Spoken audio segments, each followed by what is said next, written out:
Nigel Pearson, delighted to be with you here tonight, back at Glasgow, and crowd sold out, restricted capacity, so no surprise that it's a sold out. Michael Max, Glasgow co-promoter and expert analyser, is alongside me here in our studio. I know this meeting is very, very anticipated by the Glasgow management, isn't it? Yeah, we were given it first in 2019, which we thoroughly enjoyed. We missed out in 2020 because of the COVID pandemic, but here we are in 2021 and the opportunity to welcome 16 top riders battling it out, as you say, for just 4 places. It is a restricted capacity in terms of the people that can be here tonight, much less than you probably get for a league meeting here under normal circumstances. But I have to say, the people that are here, there's a lovely atmosphere tonight, Michael. There's a lot of people here, a few Polish fans on the back straight.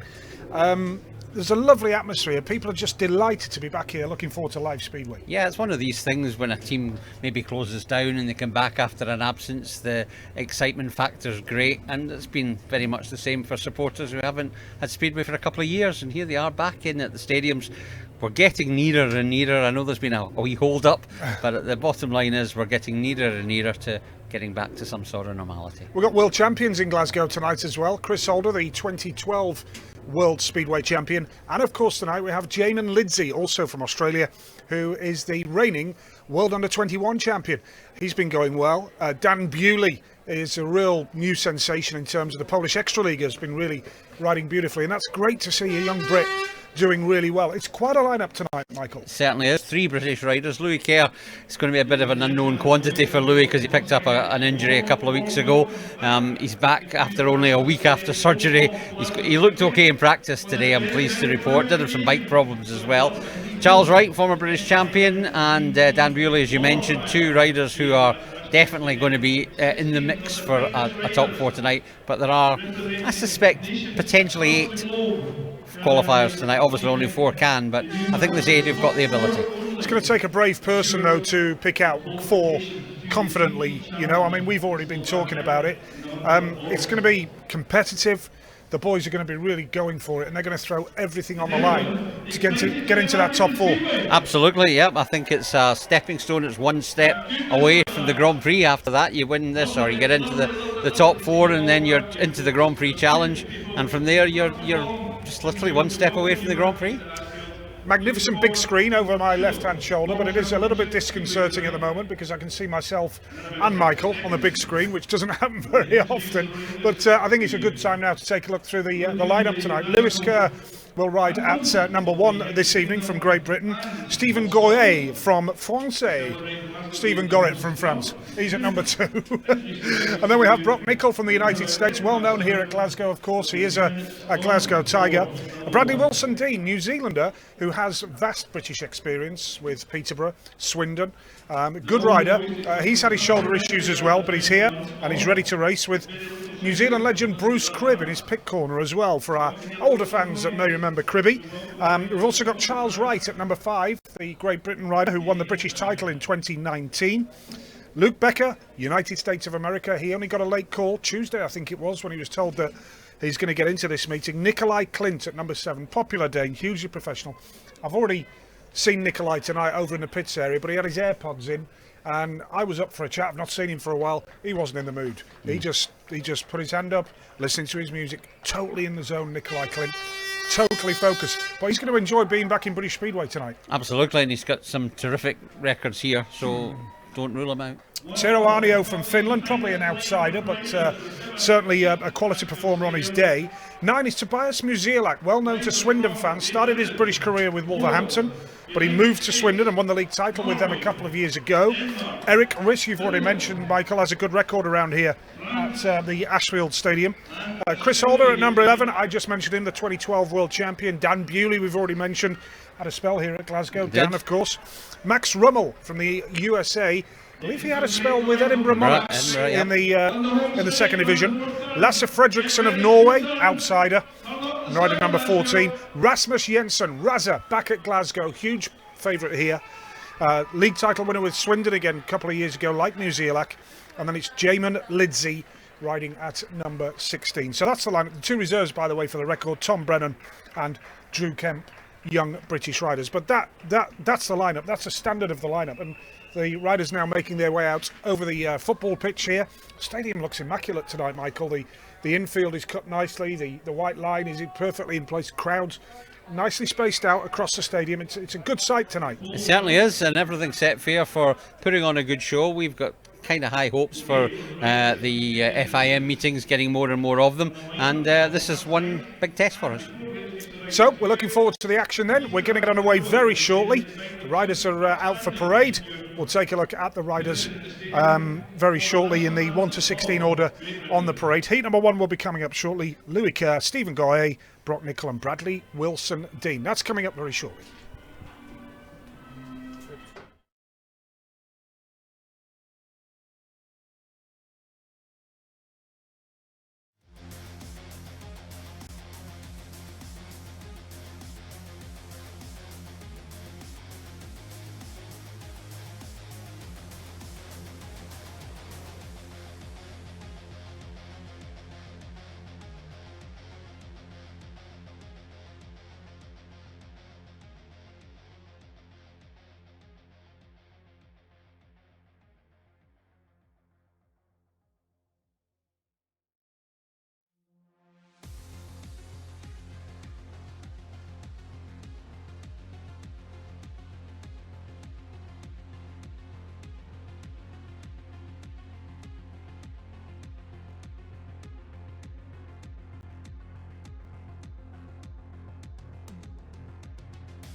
Parade time here at the Ashfield Stadium, and Stephen Goddard riding at number 2.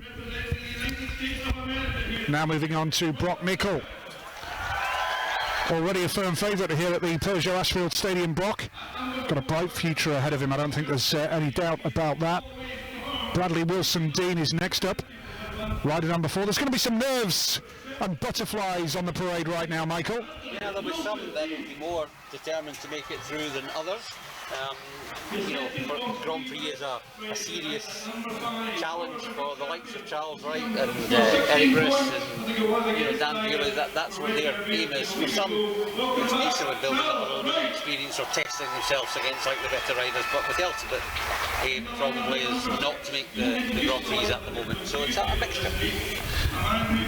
Yes, and I mentioned earlier Luke Becker, very impressive for Wolverhampton on Eurosport on Monday night at Peterborough. Good meeting that, Michael. Did you enjoy it? Certainly did. It was on the back of two excellent meetings between Glasgow and Redcar. One here, one down at Redcar, although the result went against the Tigers in that one. It was a terrific meeting, a lot of fabulous racing. So, if Speedway can continually turn out that kind of product, then it should show itself in the crowds. Nikolai Clint, who was lined up for Ipswich this year, but was ruled out due to travel complications, and it is a complex procedure actually commuting from mainland Europe back to the UK to ride in British Speedway these days. Hats off to the boys that do it. Certainly at Sheffield you've got some riders like Jack Holder who may have to miss the occasional meeting because he can't get back for his Polish meeting the following day. But yeah, we've just seen Tero Arnio there, the Finnish international. Tobias Musielak goes at number 9 and was ridden firstly for Wolverhampton and then joined Swindon and played a huge part in winning that 2019 Premiership title for the Robins. And Alan Rossiter is here tonight, by the way, the Swindon team manager. He is helping out young Max Rummel, and I suspect the link there is that maybe, just maybe, he was looking at Max Rummel for this year for Swindon, but that's off the record. That might not quite be true. That's unconfirmed. We've just seen Eric Riss there, rides for Kings Lynn and Birmingham. Hopefully Birmingham will be back soon. Chris Holder, riding at number 11, world champion. Ridden here before for Australia against GB, I believe. Yeah, rode in that meeting, rode in the test match against Australia, and he's ridden for the Isle of Wight here as well, possibly more. Ended up really having a little set to with the partner, if I remember correctly. I bet that was worth watching. It didn't get to anything, but I think Shane just got taken by surprise as Chris produced a tremendous bit of riding. This was kind of just before he was reaching the heights that he was reaching, and he just caught Shane napping, and Shane, that occasion maybe would that have been maybe 08, 09, there or thereabouts? Something like that. Yeah. And yeah, so good to see these riders here tonight. Dan Bewley, Max Rummel, Lasse Fredriksson from Norway, riding at number 14. This will be the first time that I've seen Lasse ride, not seen him as a wild card or a reserve at a GP, because we don't go to Norway for the Grand Prix. We used to at Hammer in an indoor venue many moons ago. Rasmus Jensen rides at number 15, quite a character, and very, very popular here. Got a really early flight back tomorrow morning to head up back out for Polish racing, and he'll be keen to put on a great show at his former home track tonight. Jamon Lidsey is rider at number 16, World Under 21 champion. The Monster Energy brand have taken him under their wing as well this season, and certainly looking to make a big impression tonight. The two reserves, young British boys, Tom Brennan riding at number 17. He's already had some belting meetings for Bellevue in the Premiership this season, rides for Eastbourne as well. And young Drew Kemp, also an Eastbourne rider, but also figures for the Ipswich Witches in the British Speedway Premiership. So good opportunity, good experience for the two young British boys, whether they get one race, whether they get two races or none at all. It's good to be in this company in the Ashfield pits. Absolutely, yeah, it's a cracking lineup for the meeting tonight, and I think we've counted 6 current or ex-Tigers who will take to the track tonight. Brock Nicol, of course, is the only current one. Rasmus rode for us last year, but we've got another 4 on top of that. Put the testers on you there. Well, Dan Bewley's one. Louis Kerr had a spell here, didn't he? Yep, so there's 4 in total. There's 6 in total. So I'm going to go right. So Louis Kerr, Brock Nicol current. Yep. Did Tero Arnio ride for you? He did. Yeah. There you go. Good. Tero Arnio, I've got 3. Musielak, Riss, Holder. Dan Bewley is 4. Yep. Rasmus Jensen is 5. Yep. Who am I missing? So I'm one short of past or present Glasgow riders. Yep. Tom Brennan and Drew Kemp, don't believe they've ridden for Glasgow. Nikolai Clint hasn't ridden for you. Nope. Bradley Wilson-Dean? Nope. No. We'll get there eventually. Did Charles Wright have a spell with you? Certainly did. When was that? 2012. 2012. Charles Wright had half a season. These riders have had more clubs than Sever Ballesteros these days. Yeah, they went to it. Charles was kind of just moving from being an okay rider to being a very good rider Yes. at that particular time. So from that perspective, he showed signs that he was going to be better than James, and everybody thought James was going to be the better of the two, but Charles was just starting to turn that corner, and he's proven to be a top-class rider. Yep, so thanks to everybody, by the way, who has tweeted into Glasgow Tigers and to my own Twitter feed as well, saying that you're watching tonight, so hi to you all. No doubt you've got the stream through your TV screen in your nice comfortable living room with something cold from the fridge or warm from the kettle. Hope you're going to enjoy your evening with us here tonight. Absolute delight to be here at Glasgow Speedway. The referee is Mika Laukkanen. Famous surname, Laukkanen, from Finland. Kai Laukkanen did ride for the Glasgow Tigers, and he also had a spell with the Bellevue Aces, Kai Laukkanen, in the top division. But Kai Laukkanen was a pretty good rider, and I'm going to get, again, I'm not looking at notes here. I reckon Kai Laukkanen, would he have ridden for Glasgow at Shawfield? Correct. In the Shawfield era? Again, it was a half a season, 90, Yes. 97, 98, Yeah. 98 I think it was. Yeah. Made his debut at Berwick on a Saturday night, fell in his first heat, won his next 5, Glasgow won 46-40. Knowledge. There you go. That's the ultimate Glasgow Tigers. Would you be offended if I called you an anorak? I'm wearing You're wearing one, and it's very nice, Michael. Yes. Yeah. I'm sat next to one. So yeah, Kyle Laukkanen had that spell at Shawfield. Shawfield's still standing, isn't it? I've seen the floodlights driving out of Glasgow last time I was here for the Kent meeting. The Shawfield floodlights are still there. But how fortunate that in this day of uncertainty, how fortunate that Glasgow did have a facility like Ashfield Stadium to move speedway tracks. Yeah, it was something that we had to do. There was a lot of threat in the late 90s that Shawfield would be removed and become motorway, or certainly something that wouldn't allow speedway to continue at the stadium. So there was a move for others to move into Ashfield. Brian Sands, to his credit, the promoter at the time, spied an opportunity to get into Ashfield and do it. He did. Quite a character, Brian Sands, absolutely. And we move on then to the opening race of this Grand Prix qualifier. 3 points for a win, 2 for second, 1 for third, and nothing for finishing last. But I have to keep reminding myself, no doubt those of you that have paid for this stream tonight are Speedway experts anyway. My TV commentary duty, I always try and explain for those casual viewers that are dipping in and out of Speedway. So heat number 1, Lewis Kerr, fresh from that collarbone operation. He goes off the inside in red. The man in blue off gate number 2, Stephen Gorey, a Plymouth Gladiator, Frenchman. Gorey, first season in British Speedway. And Glasgow Supporters Club, the heat sponsors. Gate number 3 is Brock Nicol of this parish in a white helmet, representing the USA tonight. And off the outside is Bradley Wilson-Dean. It's been a long time since Bradley rode in British Speedway, has had his injury problems, was lined up to race here for Somerset last year, and then pulled out very late in the day and was going to be replaced by Luke Becker, but sadly since then Somerset Speedway has become a casualty of the pandemic. Very, very sad indeed. So heat number 1 coming up then. There'll be a few nerves on that start line, no question about that. The riders have got to settle down. Let's see if they can get away first time of asking here. Mika Laukkanen with his finger on the button. Oh, and I'll tell you what, that was a while the tape's being held there, but that's the way it is in the FIM.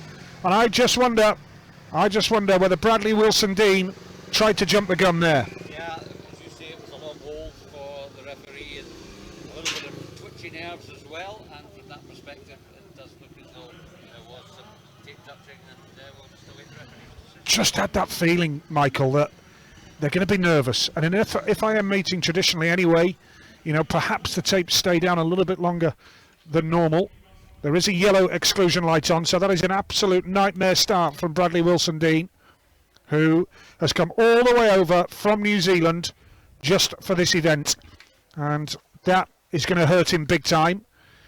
It's the last thing he wanted, but I just had that feeling, Michael, that the first 4 heats is going to be a load of nervous riders at the start line. Yeah, and as I was saying earlier on, there's more with some of the riders have got more to race for than others. Quite simply, their future rests on making the Grand Prix.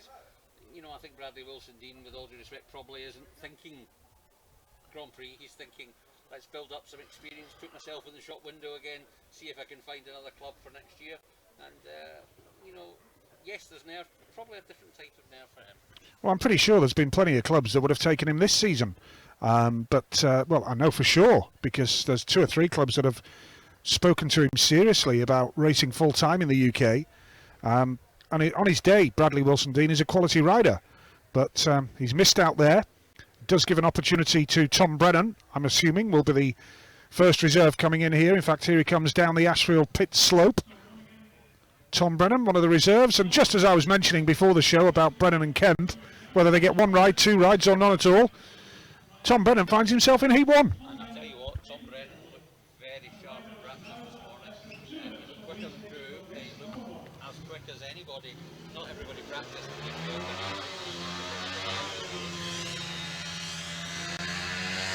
Tom Brennan then, who rides for the Eastbourne Eagles. And certainly more than one Premiership club looked at him for their Rising Star scheme. It was Bellevue Aces who got the nod. And they don't regret it, because he's had a fantastic start to the season for Bellevue. And good on him. Good on him. He's got a bright future, quite clearly, Tom Brennan. Nice to see this batch of young British riders that give us hope for the future throughout British Speedway, because I think we're going to rely on them more and more for our domestic leagues. And good to support the British youngsters. Heat number 1 then, second time of asking. It is Lewis Kerr off the inside gate. Then gate 2 is Stephen Gorey. Gate number 3 in white, Brock Nicol. And then it will be Tom Brennan going off the outside gate in yellow. Big opportunity for young Brennan. Can he lay a marker down? Can he make the start? Can he get 3 points on the board? What a dream heat number 1 that would be for Tom Brennan. He's certainly capable in this company against these 3 riders, I would suggest. Absolutely. He's one of the ones that's going to take strides. It's just a case of how quickly he moves up to a higher level. It could be this season, it could maybe take him a year or 2, but he's definitely destined for higher. First race of the night then, second time of asking. Here we go. Oh, and again movement, that time Brock Nicol. And the lead early on here in the red helmet colour is with Lewis Kerr. Second place in yellow is Tom Brennan, who charges up the inside. Kerr riding nicely, fresh back from that broken collarbone of only a couple of weeks ago. Brennan second, early white is Brock Nicol, and the man at the back is Stephen Gorey. But there is no doubt whatsoever that Brock Nicol paid the price for jumping at the start.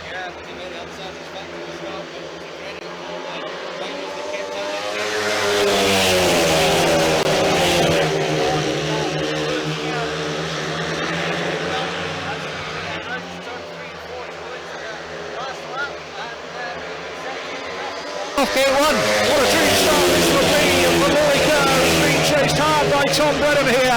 Love the banking here at Glasgow on the first and second turn. It's even more bank coming out of turns 3 and 4. What a start for the British rider Lewis Kerr. Teammates with Tom Brennan in the championship at Eastbourne. It's not quite an Eastbourne 5-1 because this is individual stuff, of course, but Louis Kerr of Kings Lynn stars as well. What a start for him. And showing no ill effects. He only went under the knife, 8 days ago, to get his collarbone pinned back together with metalwork. And what a performance that was from Louis Kerr. Former Glasgow rider takes the applause of the main stand. Terrific effort. Here we see the start again. Watch out for the man in white, Nicol. Yeah, it wasn't clean, that's for absolute certainty. He actually hit his peak of his helmet, but of course under FIM rules that doesn't mean disqualification. The race carried on. The referee decided that he'd basically penalised himself, and from that perspective didn't disqualify him, and to his credit he fought back to earn a point, but Louis Kerr taking full advantage of the inside gate to make a blinding start. Yeah, that's where Speedway can get complicated. When you watch a meeting tonight under FIM rules, if that was a British Speedway race in the Premiership or Championship or National Development League, then Nicol would have been excluded.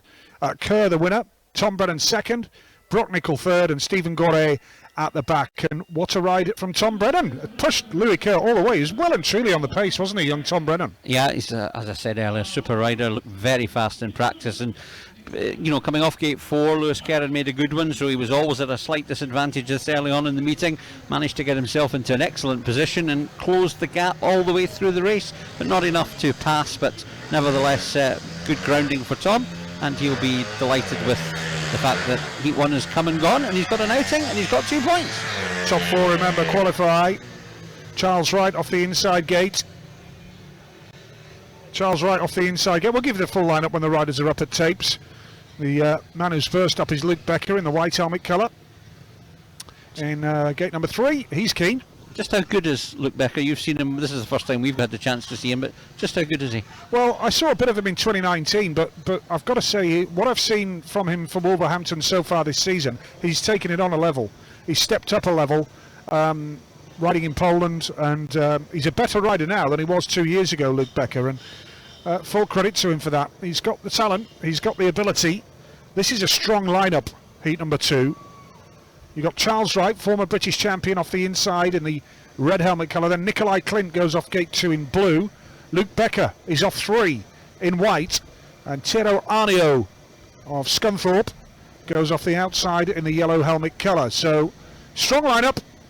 And let's see which way this one goes. Charles Wright off the inside perhaps will fancy his chances here. It remains to be seen whether all 4 riders behave at the start as well, because of the nerves that I was referring to. Absolutely, you've got 3 riders here who are desperately keen to make the Grand Prix series in gates 1, 2 and 3, so they're definitely going to be fired up, and you've got to expect that this will be a tough one. Charles Wright was here just 8 days ago riding for Redcar, so he's got plenty of track knowledge, and he'll know exactly the best way to ride the place. He was good that night. Took a complete year off last year, Charles Wright. Didn't ride in any of Bellevue's behind closed doors meetings. They were live streamed as well, by the way. Heat number 2, it's the very first time of asking Clint.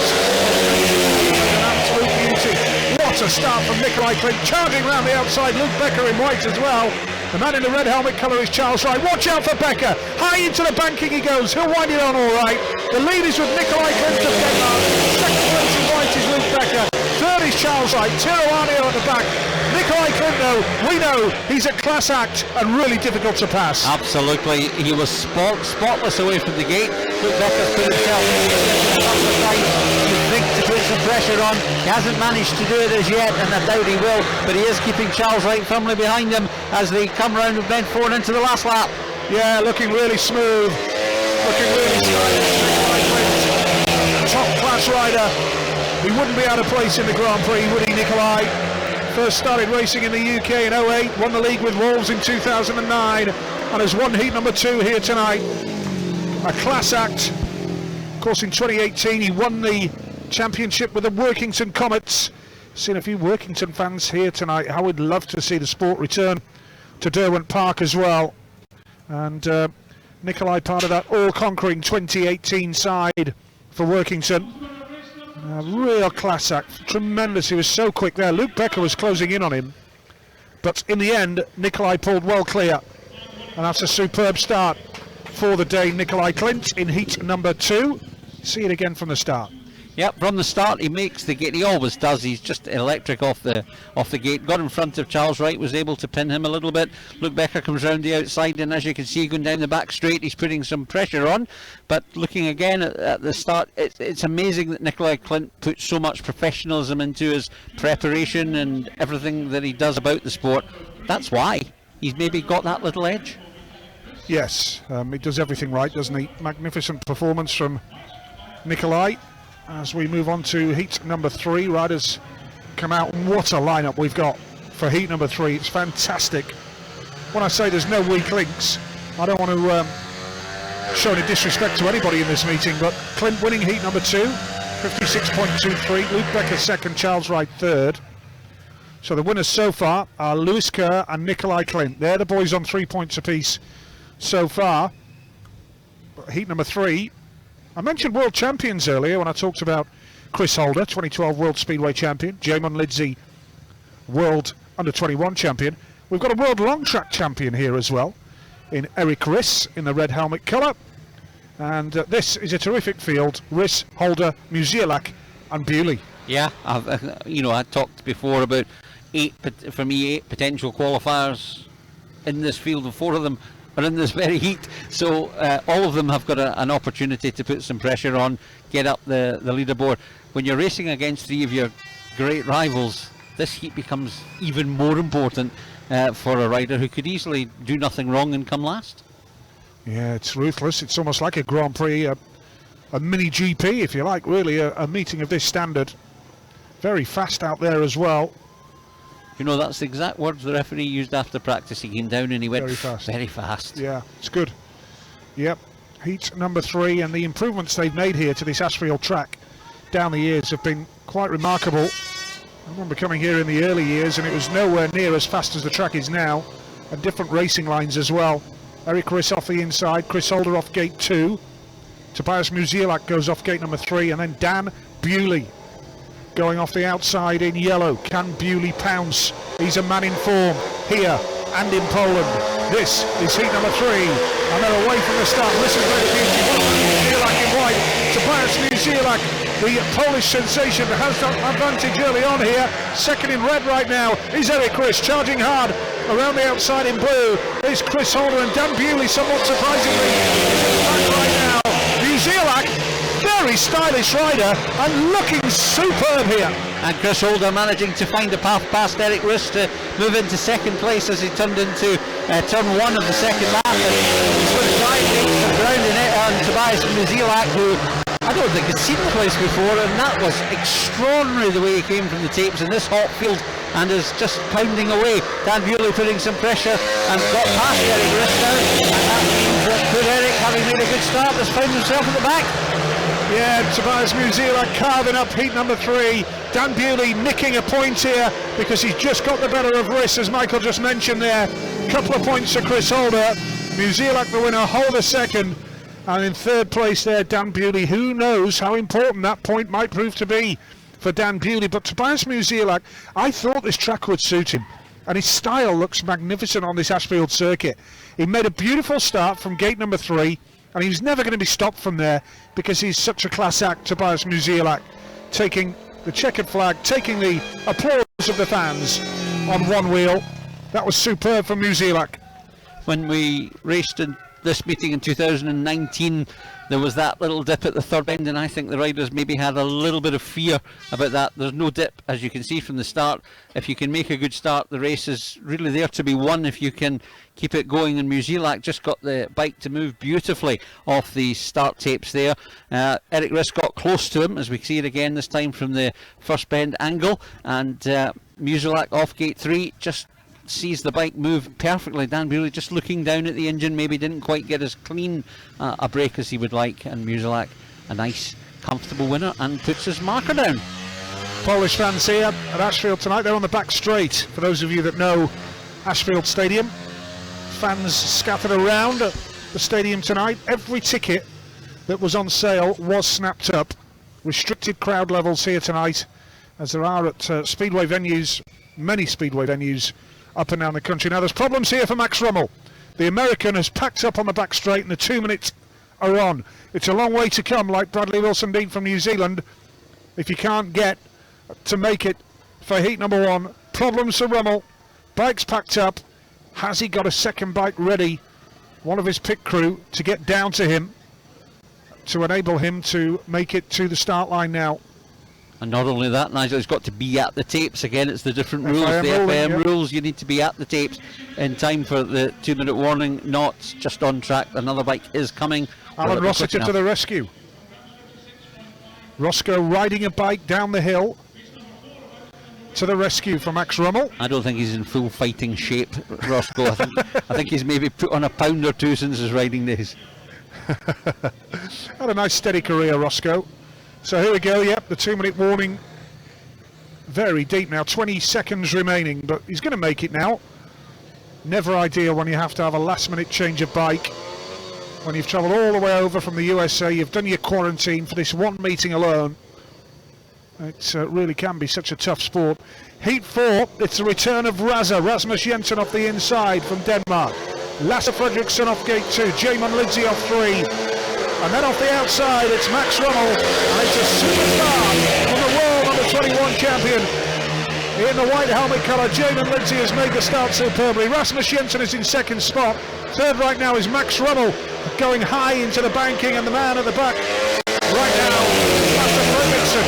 He's challenging hard though here as Rummel goes to the back again, but the lead is superbly here for Jamin Lindsay, World Under 21 champion. Rasmus Jensen tries the inside run! Here he comes! What a move! And now Lindsay returns the compliment. Top draw Speedway! Absolutely out of the top draw, Nigel. I've got to say that on that occasion. Rasmus Jensen had found a route past. He saw it taken off him. He comes back again to take Jamin Lindsay. Can he take him wide enough to prevent him from returning the favour again as they go down the back straight? Max Rummel's packed up, but the race will continue to the end. He's actually fallen at the back, Max Rummel.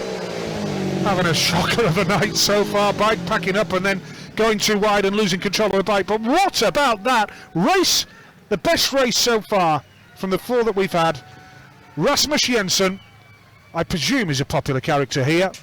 And what a rider. A real proper speedway battle with Jamin Lindsay there in heat number 4. What a way to a return to Ashfield Stadium. Yeah, absolutely superb. It looked as though in the 3 heats we had seen previously that passing might be at a premium. The track quite slick, of course, as it is for the FIM meetings, but you know, you've got a bit of track knowledge, you know how this goes, and yeah, Rasmus found a route inside, but credit to Jamin Lindsay, who's ridden the track before, rode for Australia Under-21s in the World Under-21 semi-final here, and did exceptionally well, but Rasmus just found a better line up the inside and was able to find and hold the second time he made the pass. Well, that was a terrific ride. Confirmation of the result. Rasmus Jensen, the race winner, superbly after that duel with Jamin Lindsay. Lasse Fredriksson was third, and Max Rummel, unfortunately for him, fell at the back. But that was a superb race when you see riders going for it outside, inside, and Rasmus Jensen and Jamin Lindsay are the type of characters who will have enjoyed that battle. Yeah, I think if you've got a track like this, which is pretty fair, it's got so many lines that you can utilise, and to be fair, we do have the odd accident, but not too many, and they tend to be just purely racing incidents. But there is so much room to work with on this track, and it's credit to both. They allowed each other the opportunity to race. It's impossible to block because you can pass on the inside or you can pass on the outside, so you have to make a decision. Which way do we go? So, yep, that's the first 4 races of the night, and we'll be back with heat number 5 in a few moments' time. Join us for that. Head to the fridge, refresh your glasses, head to the kettle, get a cuppa, or maybe it's time to order a takeaway.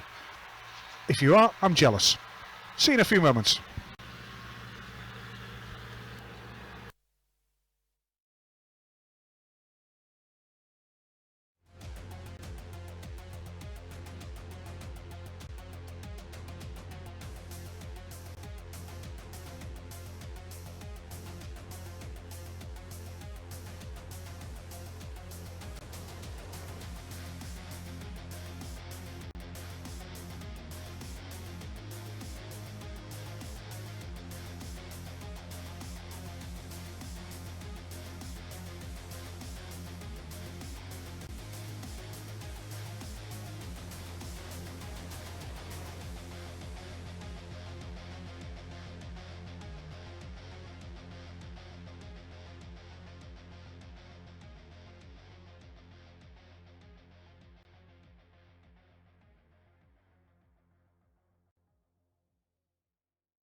Yeah, so heat number 5 will be coming very shortly. The water bowser is still out there, and much welcome for us here in the commentary box, because I can tell you it is dusty here in the commentary box. I'm having to blow the dust off my programme all the time, and to be fair, I did warn you during the week. You did warn me. I did warn you.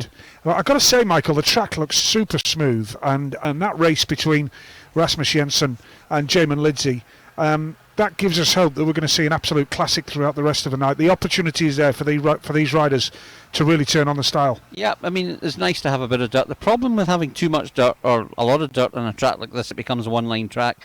The slicker it is, the more lines you've got, and yeah, Rasmus used it really well to get the inside working for him. But you know, there will be time when, as more and more dirt moves out, that will also be available. So there could be 2 or 3 at least racing lines for the boys to try and utilise. And as it becomes more and more tense, as the riders battle for that top 4 position, I've just wanted to tell you about one of the first meetings that took place in Hungary today. Now I know you do the commentary on the Grand Prix, and 4 riders qualified. A couple of them are okay. Martin Smolinski, Rowan Tungate, and then it got a bit hectic. Pavel Shapelsky. Yep, and then the other one was hold on a minute, Kostigov's from Russia. Kostigov's from Latvia. Yes, so that is, I'm just looking at your handwriting, that is Pavel Shapelsky. Yep. And the other one is, yes, Kostigov's from Latvia. Right, yep. You've done well. You've done well. And we'll keep you updated if we can with the other results as and when they go. Yes. But we're getting ready for Heat 5, and a race winner out in this one at least. 2 race winners, Luke and Tobias Musielak. And heat number 5, so second. What do you reckon you need to qualify, Michael? You've got to hit double figures, haven't you? 10 minimum. Yeah. 11, I think it was 11 in the Hungary meeting. Right. 11, okay. 12 and 13 qualified you. Max Rummel off the inside then here, had a miserable opening race. Louis Kerr goes off gate number 2 in the blue helmet colour. Charles Wright, gate 3 in white from Great Britain. And then it's Tobias Musielak off the outside in the yellow helmet cover. Enjoyed reading some of your tweets during the interval. Won't be able to read tweets out, unfortunately, but certainly enjoying reading your feedback and your comments on Twitter. So the Glasgow Tigers Twitter feed, and my own at Nigel Pearson if you want to fire in any comments. And I've enjoyed reading those during the break. And yeah, looking forward to heat number 5 now. I think we're doing okay in terms of the stream itself, so we hope you're enjoying the evening so far. And heat number 5 coming up here then. Rummel, Kerr, Wright, Musielak. Kerr and Musielak winners first time now. Here we go, and it's a great start for but watch out for Musielak. He's got the outside run, he's got the drive around the outside. Kerr leaves just about enough room, and Musielak, he locks the bike up, and going down in white is Charles Wright as a consequence of the riders in front of him. Charles Wright is absolutely furious. The red lights are on. Mika Laukkanen did not put the red lights on there, but Charles Wright is quite clearly arguing that he laid the bike down because it looked as though Tobias Musielak was locking up in front of him and Louis Kerr, but I think that's just Tobias Musielak's racing style. Absolutely, and Charles Wright has been disqualified from heat number 5. He missed the gate. He tried hard to get himself back into contention, but he was having to play second fiddle to Louis Kerr and Tobias Musielak, who were utilising the lines that they wanted and they were entitled to use. Yeah, but he put his arm in the air. He's looking at the referee's box now. But I know Tobias Musielak and the way he races there. What he did was he got the outside run, Michael. Here we see it. He's got the outside run, and watch out for him here. There'll be a moment in time around the apex of it, but just there now. Now, you could be forgiven for thinking he's coming off, but that's just his racing style. That's how Tobias rides the bike. I don't think there was any need for Charles Wright. If he did lay it down, I don't think there was any need for him to do it there. I don't think he could have seen and thought that Tobias was in danger of falling down. He was a little bit behind him, a couple of bike lengths behind him, and I think from that perspective, I think he should have just kept it going. Well, it's unlucky for Charles Wright that. I can understand to an extent why he's done it. This is down the back straight, but it's just now as they go into turn 3. Now! There he's locked up, and he's almost gone into the back of Louis Kerr, and I just think a combination of the both has seen him put the bike down and maybe doing him a disservice. But do you think possibly that it was Louis Kerr just shifting a fraction that caused Charles Wright to go down? Well, maybe so, but there's still no debate to be had, is there really? Because Louis was in front quite clearly, and yeah, he may well. Charles may claim that Louis Kerr went wide, blocked his path, and he had to put the bike down. Maybe so. And do you think he put the bike down, or did he perhaps just lose a little bit of grip? Don't know. I don't know. What do you think? And looking at it the third time, I think he possibly just fell. I'm not convinced he laid it down, although again I'm not 100% sure. It was one that, having watched it from a couple of angles, I did think he laid it down, but having watched it from another one, I'm not convinced now. Well, you don't know, I don't know, so between us we haven't got a clue. No. Marvellous. No. Right, heat number 5. We might as well be honest. That's true. You know? I was wondering if you were going to get marvellous into the conversation. Marvellous, yes. Marvellous. Just for those, we're a couple of cricket fans. Yes, we are indeed. We like a little bit of marvellous. Track's marvellous tonight, got runs in it. Off the inside is Max Rummel, then it is Louis Kerr off gate number 2. Tobias Musielak off the outside in yellow. Marvellous evening here. Evening, everyone. It looks as though Louis Kerr is fit. You know, there was how much, but he looks as though he's going to last. Fingers crossed for 5. He may be sore and we may be doing him a disservice, but it does look as though he's got 5 heats in him. Looks that way. He's guaranteed a point here as well, so he's guaranteed to be on 4 from 2. And if you're looking at 10 points to qualify, or 11, he'll be well on his way. Here we go. Heat number 5, second time of asking. Tobias Musielak goes wide again, and now this time he's going to pass him down the back straight. Musielak in yellow, second place in blue is Louis Kerr, third in the red helmet is Max Rummel of the USA. But Tobias Musielak, let me tell you, he is on a rocket ship tonight. He is absolutely flying down the back straight, the way he glides away coming off the banking on turn 2, and his riding style is perfect for this Ashfield track. Yeah, and he's looking in complete control of the second running. He's not been headed at all in either of his previous attempts. Obviously the first heat, which he won in the second attempt of the first running when Charles Wright came down, and he passed Lewis Kerr with ease, but he's really been level or just about as good as ahead the whole race, and as he comes into the last lap down the back straight, he's easing to his second win. Yeah, well clear. Tobias Musielak, the pole, making it look easy that time. Louis Kerr in second spot, Max Rummel third. Been a tough night so far for Max Rummel. He's also always going to be up against it tonight. But Tobias Musielak is well in contention to win this meeting. Let's say that here and now. 2 rides, 2 wins, 6 out of 6, and absolutely immaculate Tobias Musielak. Yeah, he had out gate 4, and when it helps so much when the rider off gate 3 is not there, it gives you so much more room to work with, and he was able to come across where gate 3 would have been to get tighter to Lewis Kerr, and able to produce a very comfortable victory. And the pole is doing the pole proud. Yes, indeed, and he's not one of the high-profile Polish riders. You know, he's not a Bartosz Marslik or a Patrick Dudek or a Maciej Janowski. But he's certainly a class act on his day, Tobias Musielak. And I've always enjoyed watching him race. He's progressed nicely. Musielak the winner with Louis Kerr second. Max Rummel was third, and Charles Wright fell and was excluded. So far, it means Louis Kerr is on 5, Tobias Musielak is on 6, and Charles Wright and Max Rummel are on 1 point apiece. Just let me give you an update from the second one in Gorican. It's Janusz Kolodziej who's leading with 9 out of 9.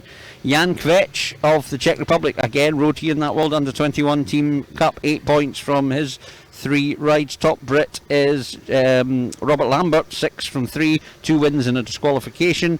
Others, surprising one, Jack Holder, 2 points from 3 rides. So wow, so he's going to struggle to get through. And the other one that's doing very reasonably well, Roman Lauchbaum of Russia, 6 points from his 3 rides, as has Vaclav Milic, of course, has been there before. So they're the ones at the moment looking like making it to the top of the leaderboard at Gorican. Good night for the pole so far, with Tobias riding so beautifully here. This is seat number 6, Lasse Fredriksson, the Norwegian, goes off the inside in red. Gate 2 in blue is Eric Riss, the German. Stephen Gorey goes off gate 3 in white. And off the outside in yellow, Luke Becker, of the USA. Haven't seen many Norwegian riders down the years. I remember Lars Gunnestad, and when I was a kid at Oxford and White City, Dag Lovas. Do you remember him? No. Black curly hair and a moustache. Anybody on social media remember Dag Lovas? Norwegian rider. But Lars Gunnestad rode for Pool. Had a short spell at Sheffield as well. Rune Holte was Norwegian but then turned Polish. So here we go with heat number 6. And away from the start they go. Eric Riss has made a decent one here in the blue helmet colour. Now Luke Becker in yellow has got speed coming down off the banking. Becker's got speed in those bikes, make no mistake about that. Lasse Fredriksson is the man in red in 3rd place. Here comes Luke Becker. Oh, Becker's lost it momentarily. Eric Riss takes it back on the inside. And Becker was all over the place there, but he's quicker than Riss. Riss holds the line. Riss holds his nerve as well. Clamps the inside run. It's Eric Riss the leader. 2nd place Luke Becker. And 3rd in red is Lasse Fredriksson.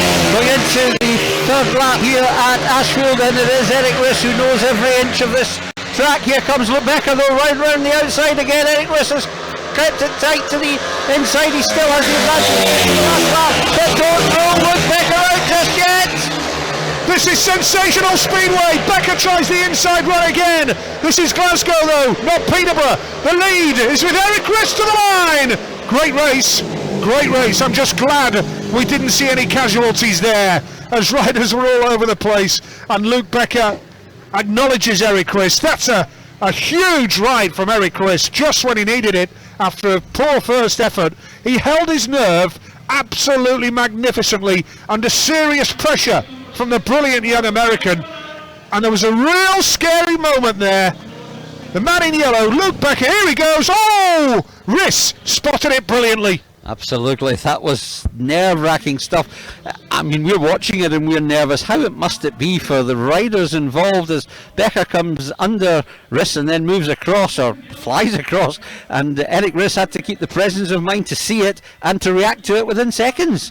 Brilliant stuff from Eric Riss, and yeah, I think that's why he's got to still be in contention, albeit he didn't have a good start to the meeting. A win for Eric Riss, a much needed 158.50. Luke Becker was 2nd, Lasse Fredriksson was 3rd, and Stephen Goré at the back. A tough night for the Frenchman, no points for him so far, the man who rides for Plymouth Gladiators in the championship. Good to see Plymouth up and showing plenty of ambition as well, must be said. And Luke Becker's on 4 points now, the talented American. Rider number 10, Eric Riss, gets his first 3 points on the board. Lasse Fredriksson doubles his score to 2. As you say, Stephen Goré struggling tonight on 0 points from 2 outings. Just would be remiss of me, we're talking Norwegian riders, and you know, it brings back a lot of sad memories here with Sven Kassa, Swedish Norwegian rider, sadly lost his life at the start of the 1970s at Hampden Park, and it would be very remiss of us not to mention Norwegians. Sven Kassa, fondly remembered by everyone at Glasgow all these years later. Right, that's a great shout. Great shout. Yeah. Tobias Musielak, by the way, bit of inside info. He's riding Brady Kurtz's British equipment. Thanks to Neil Middleditch for the info. Top man Midlow. Chris Holder off the inside. Rasmus Jensen gate 2. What a lineup. Nikolai Klint gate 3. And then Brock Nickel off the outside in yellow. It's a bit of a tough ask for young Brock here. Yep. And I don't know if he'll love it off of gate 4, but if Brock gets the gate, he has the capability of mixing it with that level. He starred for Glasgow at Birmingham in their victory there, at Kent a couple of weeks ago. At Birmingham he struggled a little bit, but at Kent he was outstanding, paying for 14 points from 5 rides, so he knows his stuff. Heat 7 it is then here at the Peugeot Ashfield Stadium, the home of the Glasgow Tigers. It's the 2021 FIM Speedway Grand Prix qualifying round. This is a top-class lineup. Something's got to give here. Can Holder get there from gate number 1? Danny Blue, Rasmus Jensen has made an absolute beauty. Nikolai Klint is with him wheel to wheel, but Chris Holder has the advantage. Now he's got a couple of Danes hunting him down. It's Chris Holder with the advantage so far. Here comes Rasmus Jensen in blue. Nikolai Klint is the man in the white helmet. Rasmus Jensen chasing the exhaust pipe of Chris Holder, and Holder is having to dig deep and use every bit of experience that he's gained during a glittering speedway career. And don't rule Nikolai Klint out either. He comes up with Rasmus Jensen and potentially moves into second, and Rasmus switches back to the inside. This is quality stuff. And Rasmus now gets back ahead of Klint, but Klint isn't done just yet. And still Chris Holder leads. And Klint back into second into the last lap. Rasmus Jensen has as Klint loses it, and Rasmus back into second. Goodness me, we're coming down to the checkered flag. Chris Holder misses all the action. It was all behind him. And what a race that was between Rasmus Jensen and Nikolai Klint. The Danes going for it hammer and tongue. I thought Nikolai had lost it and was destined for the back straight fence at one stage there. But goodness me, he held on. And Chris Holder, well, that was a class ride from the 2012 world champion. This track is superb tonight. The banking of it is brilliant. Nikolai Klint's actually stayed on the track to watch a replay on the big screen of that race, and it had plenty of drama. And that's a big 3 points to Chris Holder, puts him on to 5. He would love to be back in the Grand Prix series, of that there is no doubt. So a big 3 points to Chris Holder. Second was Rasmus Jensen in the blue helmet colour. He's on to 5 points as well now. And third was Nikolai Klint in white. Tough ass for Brock Nickel, that one. He had a good view of the action, to be fair, but not where he wanted to be. No, but what a fabulous race it really was. You mentioned Chris Holder there. Very curious I would like to get inside his mindset to see if it's a major interest to get back into the Grand Prix. He was very badly affected with Darcy Ward's injury, and he's kind of taken a long time to come out the other side, but you just sense maybe a little bit of hunger is returning tonight? Well, I think he's in a much better place. The Darcy incident affected Chris very badly indeed, as it did everybody, I think, and particularly those close to Darcy. We'd already mentioned one man who was badly affected by that. That's Midlow, who's messaged me just a few moments ago. Matt Ford, everybody at Poole. Chris was in a bad place, and, you know, I know he went through some personal dramas as well, Chris, but certainly looks in a good place. Saw him earlier, big smile on his face, and what a terrific ride that was from him as we build up to heat number 8 then, with Bradley Wilson-Dean off the inside, Tero Arnio off 2. This has got to be a big opportunity for Dan Bewley off gate 3, but he's got Jamin Lindsay alongside him on the starting grid. He's off the outside in yellow. You'd imagine these two will be battling it out at the top end of this particular race. Bradley Wilson-Dean, who of course had that bad start where he touched the tapes, and Tero Arnio, who is okay in his first outing, but will find it very difficult at this level to compete with the two at the outer gates 3 and 4. Dan Bewley, interesting. Dan's mentor, Stevie Lawson, played a huge part in the redesigning of this track, so he should have some inside knowledge. Well, when you talk about Glasgow Tigers legends, Stevie Lawson is right up there. Would you say he's the all-time greatest? Oh, that's not even up for debate. Top scorer, rode for Glasgow from 1979 to 1992. Wow, what a record. Stevie Lawson, Mr. Glasgow Speedway. Heat number 8 in his deck. Going into that first turn. Tero Arnio in the blue helmet colour now, and the big wigs are out the back at the moment. Bewley's had a shocker. Gone to the back as Bradley Wilson-Dean charges through the New Zealander. Watch out for Lindsay in yellow. Lindsay's charging through. Lindsay on a mission. Here he comes from third to first. What a ride from the World Under 21 champion. Jamin Lindsay in the yellow helmet. Now what can Bewley do in white? He's got to try and accumulate some points here. That's a terrible crash. That is a terrible crash on the apex of the third and fourth turn, and let's hope that those boys are going to be okay.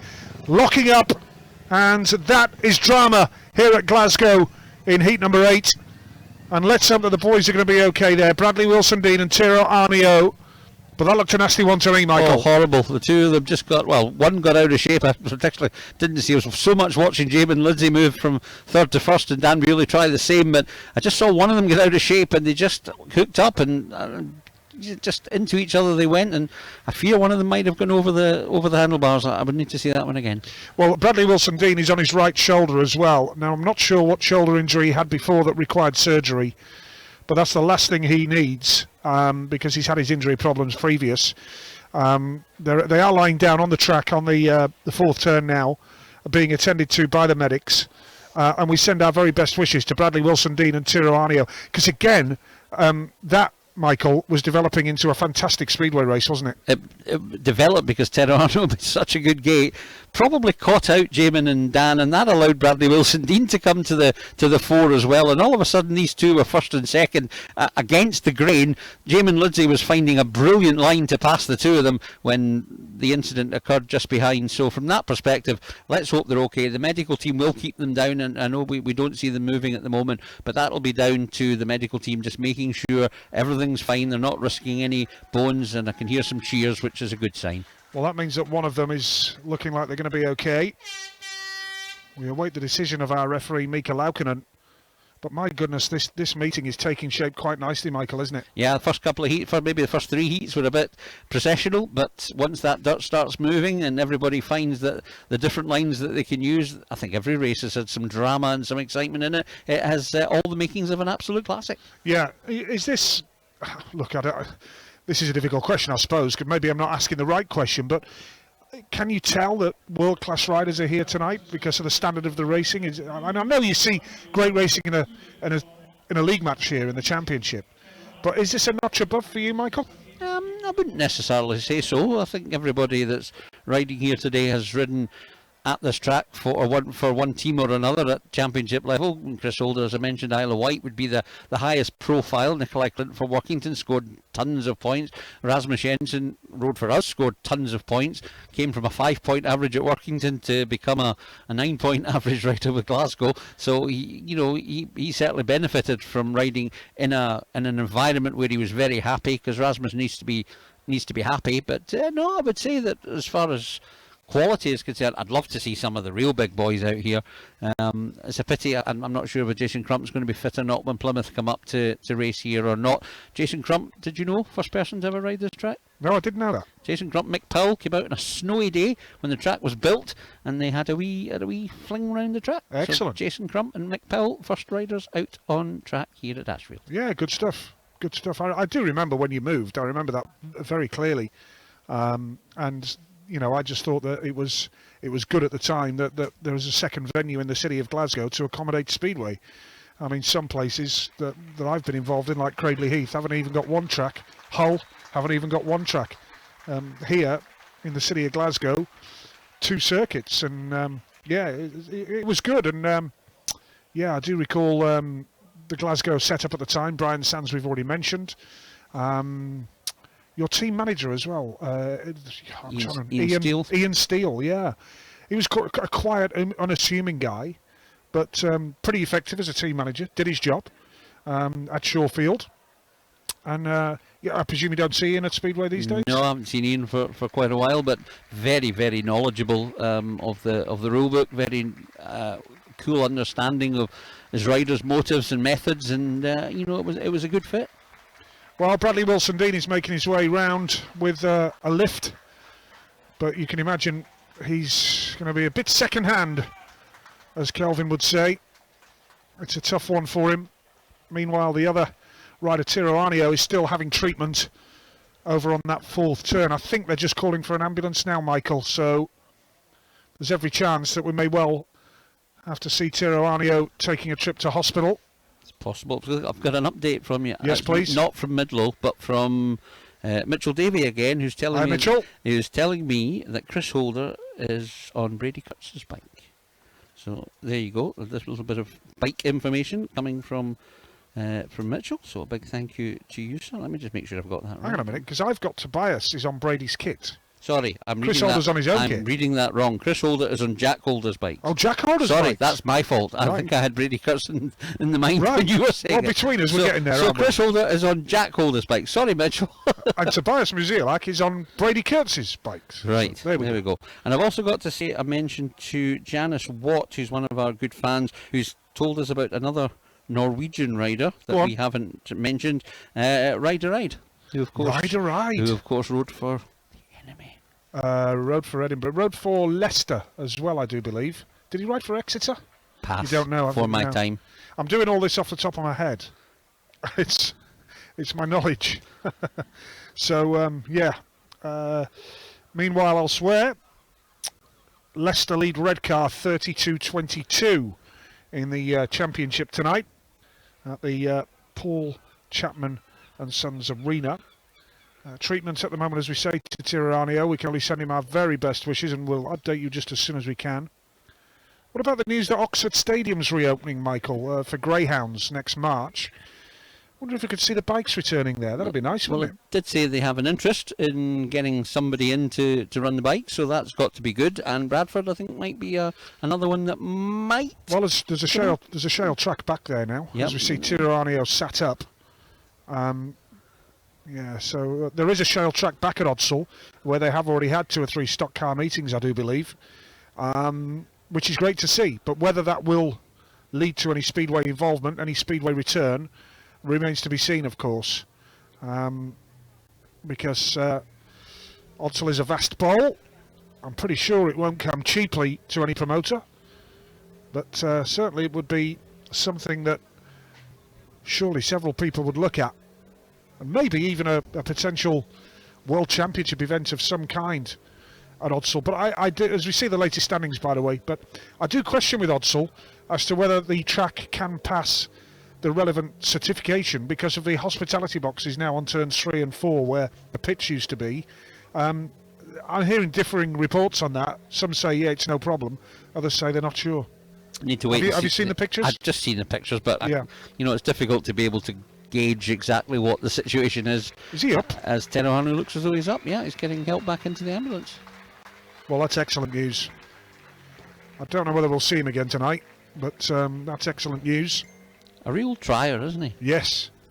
And it was a bit of a turn-up when he made the start there. He certainly put the cat amongst the pigeons.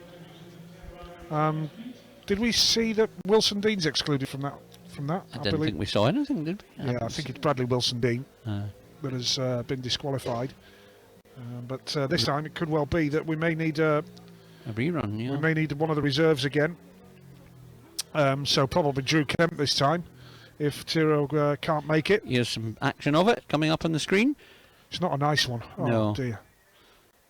Yeah, here we see. Oh no. Oh, it's the rider in red locked up. Bradley Wilson Dean. Yeah, you're right. Just locked up, and Terohanu had nowhere to go. It was very unfortunate. Yeah. So Bradley Wilson Dean, no points from 2 rides. But the most important thing at this stage is that we hope he's okay. That's the key factor here. We'll no doubt get word a little bit later on from our pits crew as to what's what. We'll get a word down and find out if Terry's okay. But as far as the replay is concerned, the rerun is concerned, I suspect it might be a bit too soon for him. Yeah, still in the ambulance, as we say. So let's hope that he's going to be okay. I mean, the early signs are encouraging when he can get into the ambulance on his own 2 feet. That hopefully is an encouraging sign. So give us an idea, Nigel, of British Speedway, and it's trying to come through the pandemic.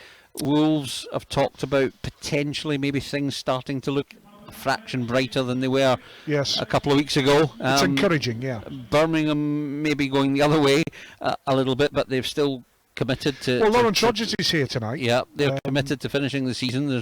They are saying there's no issue on that. The one that worries me is Newcastle, and I've got to hope that they can get some sort of deal. I think it's the stadium rather than the council they're having the issues with to get the numbers in, and hopefully that... I think it's just the COVID setup with regards to getting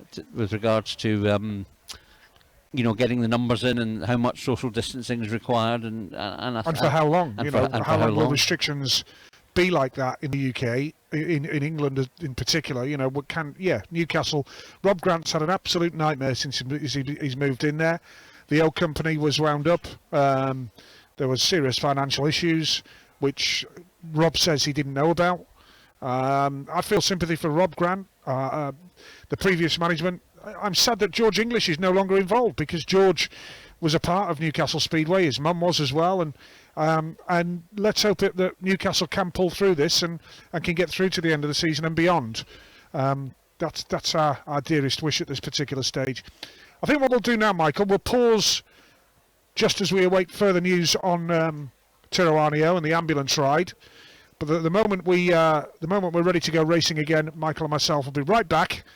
But for the moment, we'll leave you in blissful commentary silence. And maybe it's time to dish out the Prosecco rather than the tea or the coffee. Not for us, for those of you watching. Sorry, I was looking for a fridge in the commentary box then. Well, are you sure?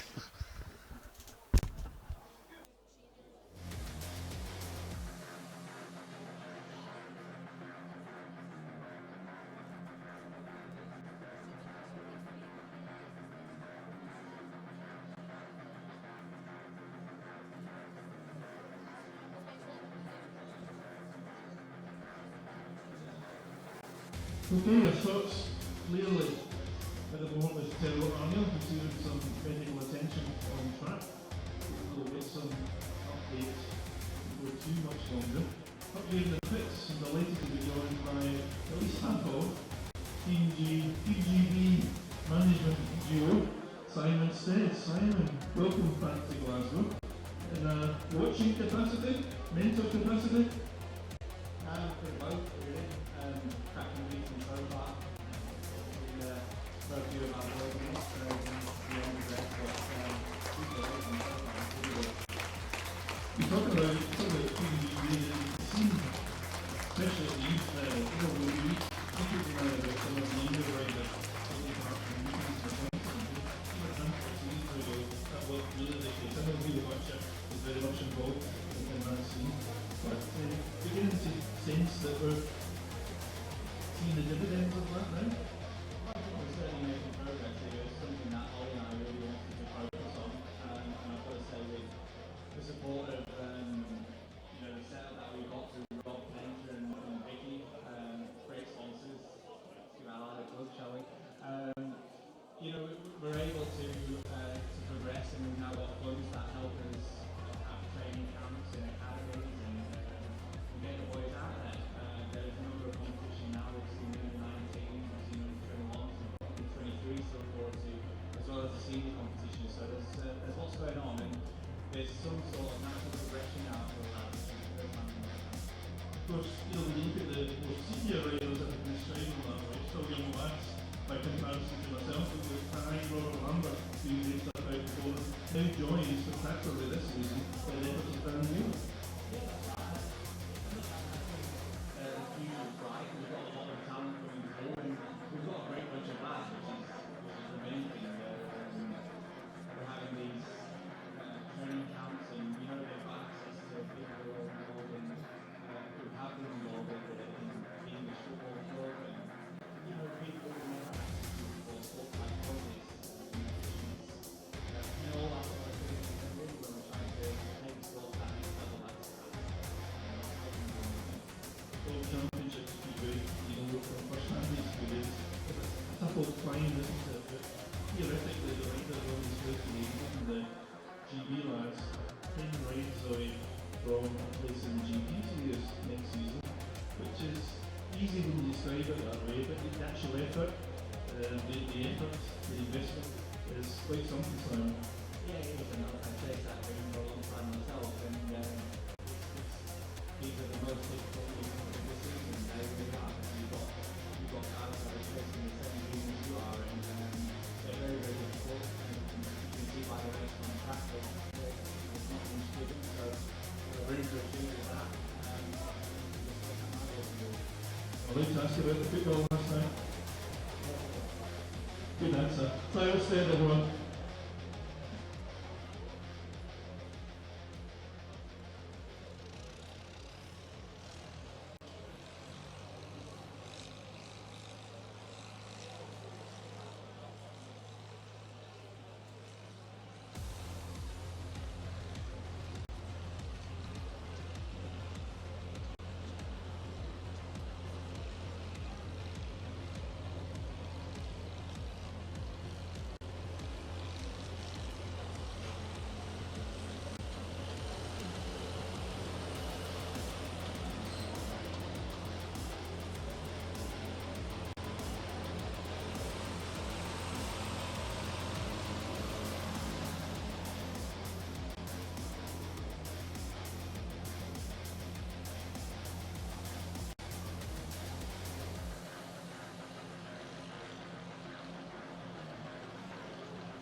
Okay, ladies and gentlemen, back up in the pitch, I have a popular man with me.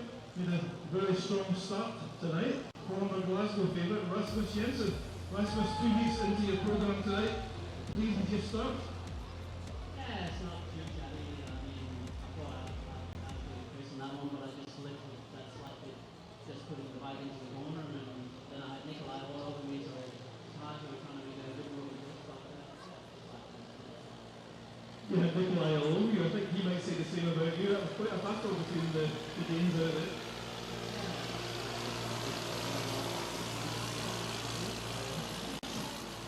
Yeah, look, because I'm sure most Glasgow fans here tonight at least will have kept tags on what's happened to you and what you've been up to since you left Glasgow, because last season was a bit of an inactive season, but you're plying the trade mostly out in Poland these days.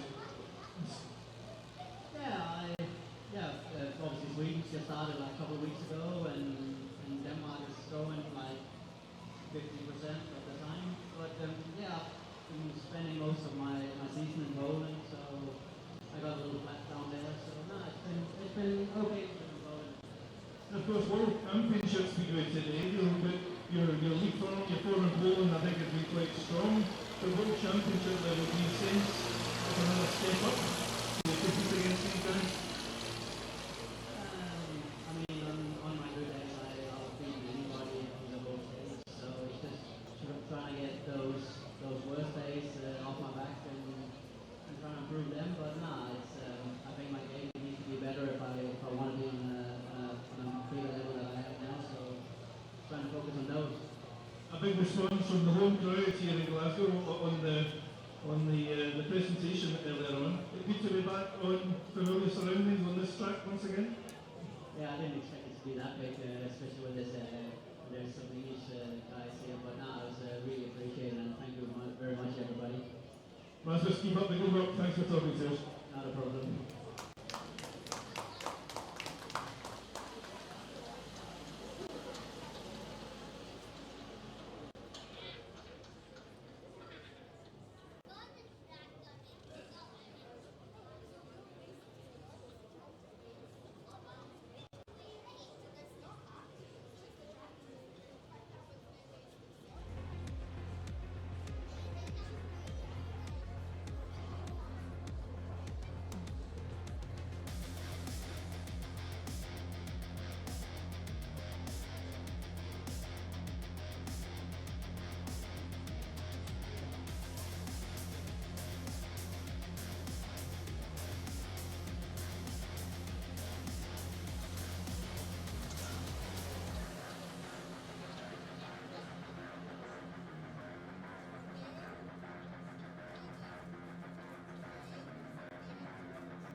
arrive home, there's me to leave the stadium and head off to the hospital to be checked over, to be confirmed. We will resume racing just as soon as possible. Thanks again for your patience. Over here, welcome back to the studio.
Welcome to the pits here at Ashfield Stadium. I'm joined by one of the stars of the show tonight, 2 rides into your meeting tonight, Luke Becker from the United States. Luke, welcome to Glasgow first and foremost. 2 rides under your belt. Your last outing, your clash with Eric Riss, was something to enjoy for supporters.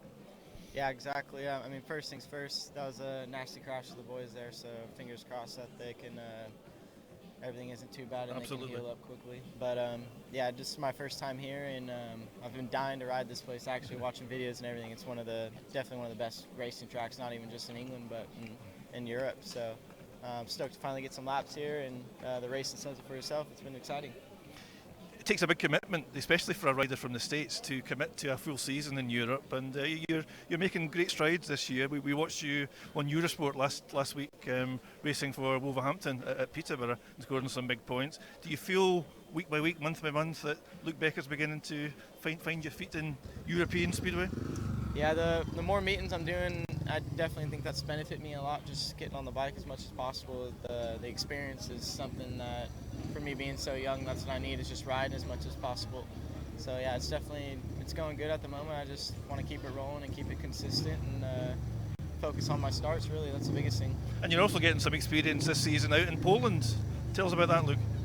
Yeah, out in Poland, it's a whole different ball game. Everybody knows that, and it's awesome to be part of such a good club and a good track and stadium all in all. So everything's been going good there, and just trying to keep it up. We've lost our last 2 matches by 2 points at home, and that wasn't the best, but we just gotta keep our feet on the ground and be positive. When you're back in the States, when in the off season, you're planning to come across to the UK and ride over here and ride in Europe. I guess I would imagine the World Championship is a big attraction to you. That's where it's at. You want to get into the GPs ultimately. I know you do. You're an ambitious young rider, and here you are today in Glasgow. You're 2 rides into potentially, you're 10 rides away from making that GP series, Luke. Which sounds a bit scary, but you're in the thick of it now and fighting for qualification today. Exactly. I'm sure that's most riders' goal, is to get into Grand Prix, and of course it's one of mine. And things have been, going good right now. That would be a huge step for me if that were to happen. A lot of things I definitely have to perfect a lot more things to be ready for that, but that's that's my goal and that's my plan. Keep entertaining us, Luke. Good luck for the rest of the meeting. Thanks for talking to us. Thank you. Back to commentary. Prepare for the restart, and heat number 8 it is here, and Drew Kemp is the man in the red helmet colour, as we suspected. So first thing we should say before the resumption of the action is sending our very best wishes to Bradley Wilson-Dean and to Tiro Arnio, and hope that they're going to be okay as we... He's in the wrong colour helmet. He's in the wrong helmet colour. It should be in blue. It was Bradley Wilson-Dean who was excluded, I'm sure, wasn't it? Yep. So, yeah, Drew Kemp should really be in blue. I wonder if the referee will spot that. Should do, really. But yeah, we send out the injured riders all the very best, and 3 riders only for the restart then of heat number 8. I'm pretty certain it was Bradley Wilson-Dean that was excluded, so technically Tero Arnio was eligible for the restart, and therefore Drew Kemp should be in the blue helmet colour. Anyway, come on, let's just get on with it now, guys. Let's have 3 guys turn left at the end of the straight. So we're about to go racing again. 7 races gone here at the Ashfield Stadium in Glasgow on this Saturday night. Grand Prix qualifier. Here we go. It's a good start for Drew Kemp. He's made a very tidy start indeed there. Rider in white, he's down Bewley, but Drew Kemp holds the lead. Kemp riding nicely here. Now Bewley will try the banking on turns 3 and 4. The man in yellow is Jamin Lindsay. Drew Kemp has that advantage, and what a race we've got on our hands. Lindsay up the inside now. Super ride from the Australian, but Kemp's coming back for more. Kemp will try the outside run. Bewley's not out of it yet either. Another great race here at Glasgow. So he's 2 laps gone, and still the outcome outcome is not known. It's a lead for Jamin Lindsay, and he has the advantage as Drew Kemp falls back a little bit. Dan Bewley, who hasn't really got the gating shoes on yet, is trying his hardest to get up in and into second. He goes. Another Ashfield pass here sees Dan Bewley move into second, but it's too much to do to catch Jamin Lindsay. Well, Jamin Lindsay, a class act, we know that. Former Bellevue Aces rider, of course. And that was a super speedway race.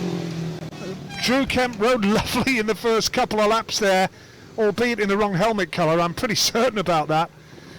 You may be able to correct me, but he made a great start, Drew Kemp. Very much on the pace, but in the end, passed by Bewley and Jamin Lindsay. But a couple of points for Bewley. He's only got 3 from 2. He is in danger of missing out here tonight for a rider that was described as a certainty by some experts to go through. Including Nigel Pearson, if I'm not mistaken. Including Michael Max. I don't know if I used the word certainty, but I thought he was favourite. It was either certainty or nailed on or favourite. Anyway, It all means the same in my book.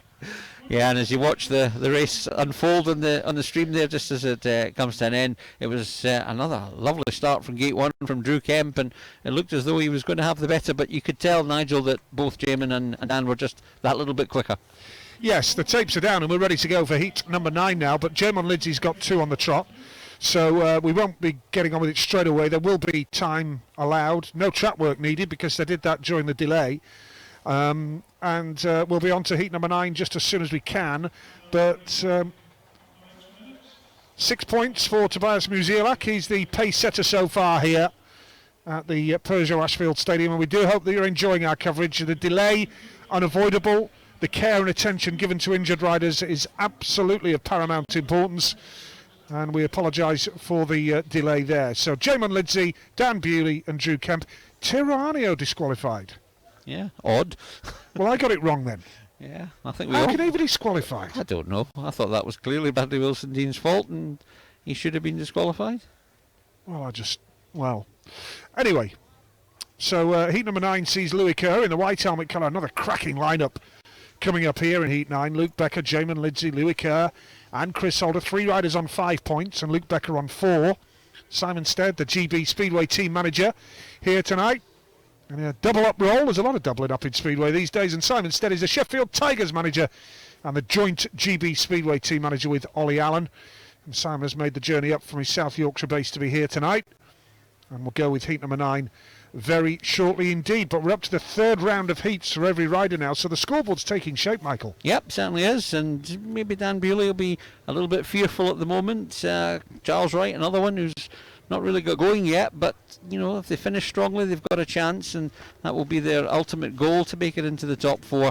But it's such a tough field, and of course they'll be off next into the challenge, which will determine which 3 riders go into the Grand Prix series. I always think the Grand Prix challenge is got to be one of the hardest meetings of the year, and you can never find anywhere to watch it on TV. Or I know streaming is here now, and I'm not too sure what the arrangements are for the GP challenge, but surely a TV company would love a meeting like that, a TV company, because it is just fantastic, that meeting, and the stakes are so high. Absolutely, and it's one that and the difference between a qualifier and a GP challenge is in the qualifier you've got a few riders, as I said, that don't expect him to win. In the GP challenge you've got everyone expecting to win, with the possible exception of the wild card who might be just a little bit poorer in quality, but you've got 15 riders that are fighting for 3 positions.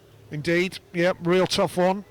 And the 2 minutes time allowance is coming on now for heat number 9, and a tremendous lineup it is indeed, as we say, into the 3rd round of races, heats 9 to 12.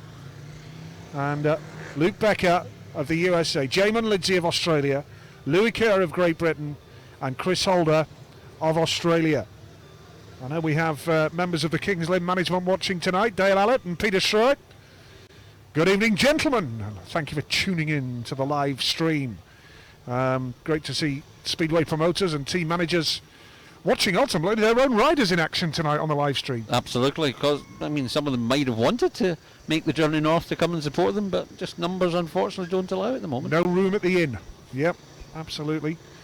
Mark Lemon, I think I saw on social media earlier, the Australian team manager and Bellevue director of Speedway. Good to see you on Twitter earlier, Mark. Luke Becker going off the inside in the red helmet colour. Gate 2 in blue is Jamon Lidsey. 5 points so far for him. Louis Kerr 5 points and Chris Holder 5 points. Luke Becker, by the way, on the inside is on 4 points so far. Becker, who has international experience in the World Cup with the USA. And I recall seeing him in the World Cup and saying in commentary, remember the name, Luke Becker. You're going to be seeing a lot more of him. And I know Wolverhampton were delighted to get his signature. And he is making rapid progress now in 2021 up the Speedway ladder with his performances. It was Luke that won the heat in the World Team Cup, yes. Wasn't it? Yeah, that got his attention noticed. Yep, the World Cup, yep. And now, of course, that is the Speedway of Nations, which comes to Manchester in October. Manchester in October. I know what you're saying. No, it'll be fine. Heat number 9. Here we go then, the third round of heats for every rider now. Who's going to emerge from the back? Becker's made a good one from Chris Holder from the outside. That's vintage Chris Holder in the yellow helmet colour. Becker is second in red. Third in blue is Jamon Lidsey, and Louis Kerr is at the back now in the white helmet colour. But Chris Holder, when he's in this form, he's so hard to catch. Luke Becker will keep him honest. He'll chase him hard. But we know what a class act Chris Holder is.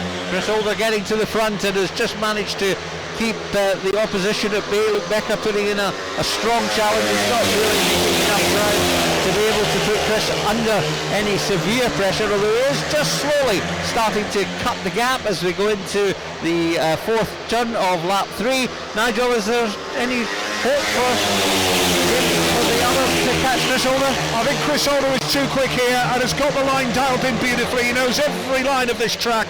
He's a world champion. He's got so much experience under his belt now, and I'm loving seeing him here in Glasgow tonight, because I've always been a huge fan of Chris Holder's riding style. I think he just looks so smooth, so much in control, and that is a super ride for Chris. So moving on to 8 points with a couple of races left. He's nicely poised now, really in a good position, Chris Holder. Luke Becker second, and Jamon Lidsey in third place that time, but again, couple of points to Luke Becker. He's on 6 from 3 now, and that would be a consistent score if he carries that on and gets 10, maybe nick a win and get 11. Becker could just nick a place in the GP challenge, but Chris Holder in the yellow helmet, world class still on his day. Yeah, absolutely. Made the perfect start, led into the first bend, made sure he kept enough of a lead to not have to worry too much about what's going on behind him. Luke Becker tried his best, but although he did close the gap a little bit, Chris Holder was always in complete control. 8 points out of 9, he's in excellent position. Tobias Musielak will come out, who's got 6 out of 6 in heat 11, and you would think he'll be strong favourite for that one, perhaps his weakest heat.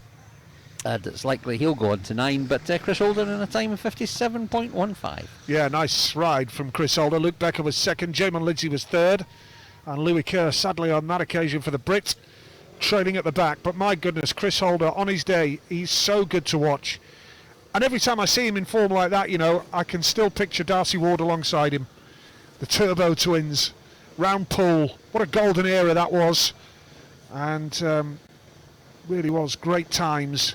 As we move on to heat number 10 here, Dan Bewley off the inside gate in the red helmet, only 3 points to his name. Charles Wright is off gate 2 in blue, only a point. Rasmus Jensen off gate 3 in white is on 5 points, and Stephen Goret goes off the outside in the yellow helmet colour, yet to score a point. But Michael Max, it has to be said, the time is now for Dan Bewley, or he could miss out tonight. Yeah, this is a crucial heat for the two Brits off 1 and 2. They need to be 1 and 2, but they've got a tough ask in trying to get the better of Rasmus Jensen, who's showing that he knows every single bit of this track, every drop of shale, to be able to find a way round or through or in front. Just whatever he has to do, he can do it, and the two Brits have got a job to do here. Yes, tough ask.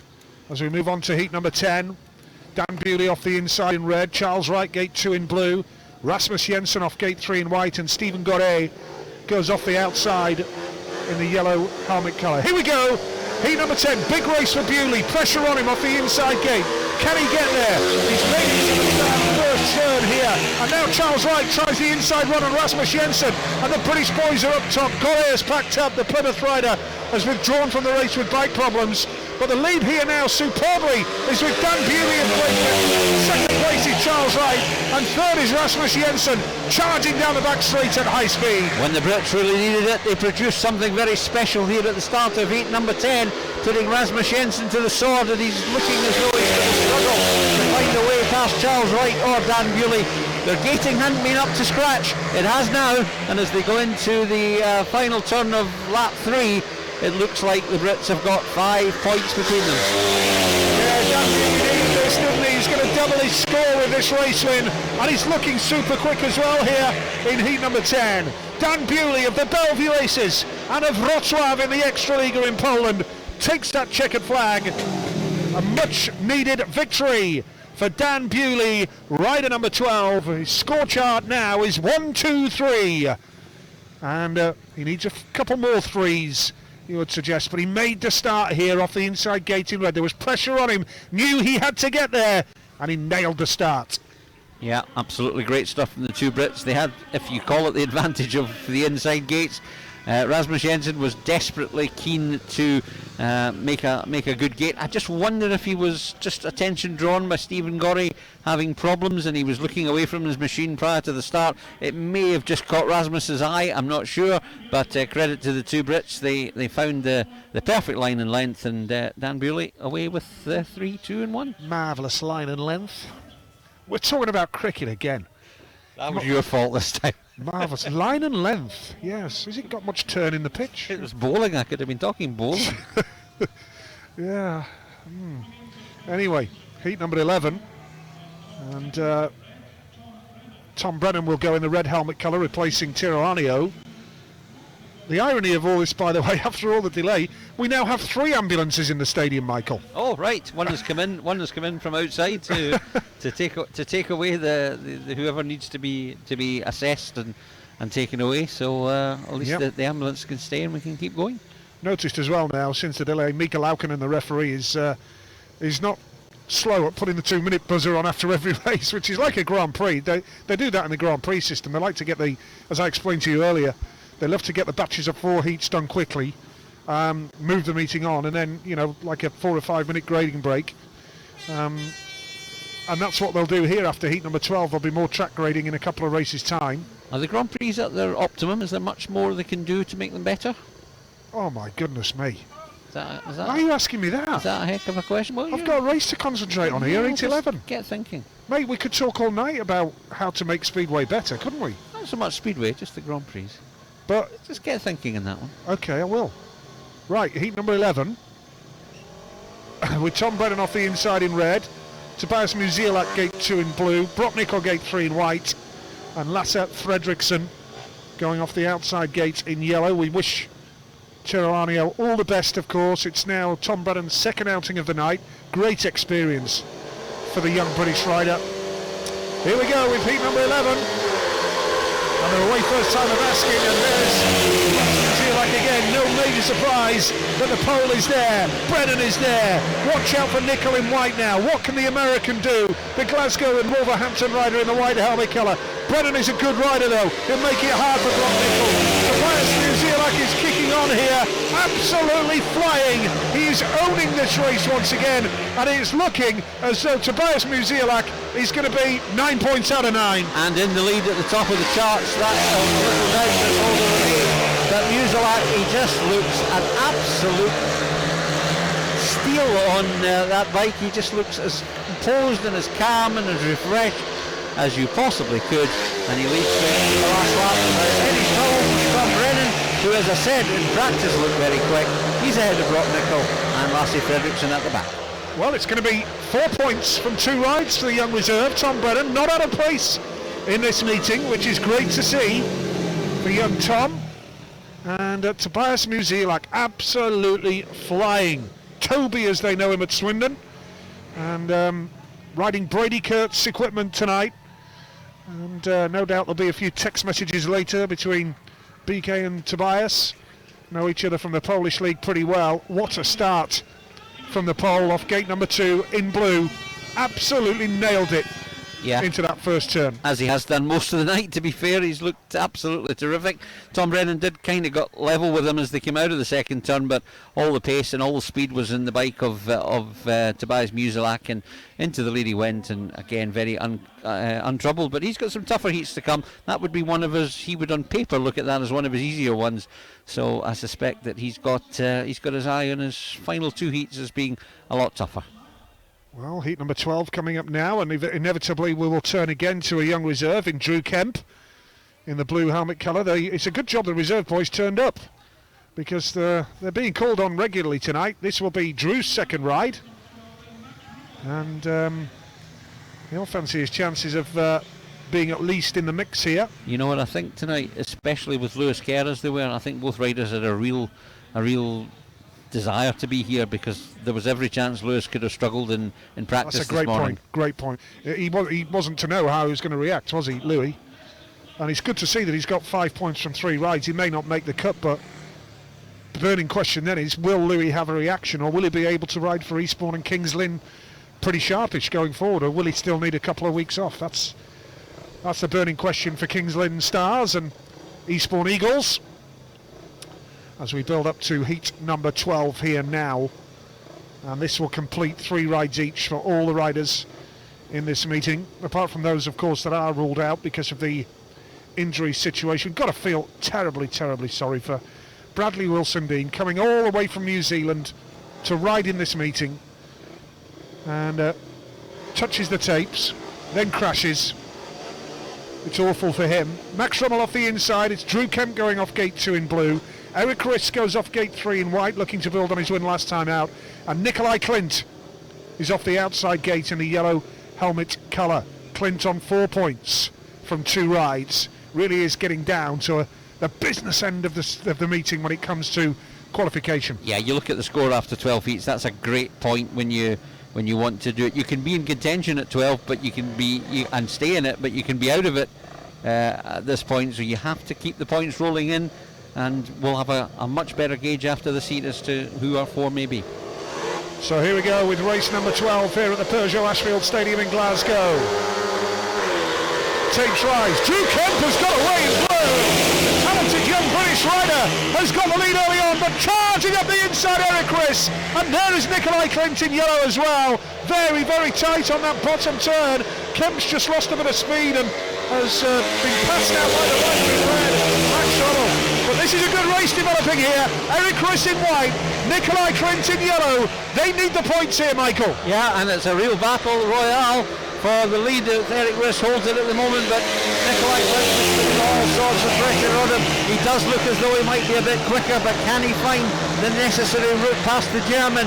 He's going high and wide into the banking and the end of the third lap, Nigel. Yep, good race here. Riss blocks the line. Clint's coming back for more. Nikolai Clint down the back straight has wound it on. Has Riss got the speed? One last throw of the dice from Nikolai Clint. Goes wide into the banking. Down to the checkered flag. Oh, what a race. Who's won it, Michael? I think Nikolai Clint got it, but we'll have to wait and see. Nikolai thinks he's got it. I think Nikolai Clint, we're not in a good angle at all. We're at the first bend here, but just looked as though Nikolai Clint got it. He took that absolutely perfectly around bends 1 and 2 of the last lap to just put himself in a position to get all the speed in 3 and 4. Brilliant stuff from Nikolai Clint. What a race. I can confirm third was Max Rummel and last was Drew Kemp. Apart from that, I haven't got a clue. So Nikolai Clint has won the race, that's confirmed. What a ride from Nikolai. Eric Riss pipped to the post, but that was, and I'm missing being with him, you're doing a great job, Kelvin, but that was speedway out of the top draw. Yeah, I've got a dirtometer here. Is that any use? Is that what do we do with this? Well, he talks dirt. Well, that's another story. What you do in your night outs is your business. Pity for Drew Kemp. Wonderful gate, and it looks as though he may have just got himself into no man's land as he came out of the second turn and ended up having to come last. You know what though, Michael? That extra point has put him on to 7. He's right in the mix. 6 points, bit shaky. Still got 2 rides each to come. But for me, Tobias Musielak, Nikolai Clint, Bewley's on 6 now as well. So tell you what, though, we've seen some great speedway, haven't we? It's been fabulous. It really has been top drawer action, and top drawer action, I could even say. And I have to say that as far as we're all concerned, this track allows that, and it probably didn't 2 years ago. That change to the third bend, it has made all the difference. The riders can attack it, they can build up. I mean, Nikolai Clint, as you can see it here, actually lined that up as he came round bends 1 and 2, because he knew he was going to be further behind, but he knew he'd have far more pace going into 3 and 4, and used every bit of that track to get past. We got Saturday night sunshine in Glasgow, but what a speedway race. I mean, that race would grace a Grand Prix itself all day long. Absolutely, you can just see it here as they come past the checkered flag, and not much in it at all, was there? Very, very tight, but the correct call from the referee. Yeah, good stuff here. So a bit more track grading taking place now. One of the ambulances has left the stadium, but they have brought in a replacement second ambulance as well, which is brilliant. Look, I'm assuming FIM meetings have to have 2 ambulances, whatever the situation. I think we will get some interviews from the pits area in the not too distant future from Derek. We'll pass down there just as soon as we can. But just looking at the scorecard as things stand at the moment, Louis Kerr has 5, Stephen Gore yet to score, Brock Nicol 2, Bradley Wilson-Dean is out of the meeting, Charles Wright is on 3, and Luke Becker 6, Nikolai Clint 7, Tiranio failed to score so far. We can hear from Chris Holder, I think. Let's just see if we can get down to Derek now. Derek with Chris Holder, let's see if he's ready to go.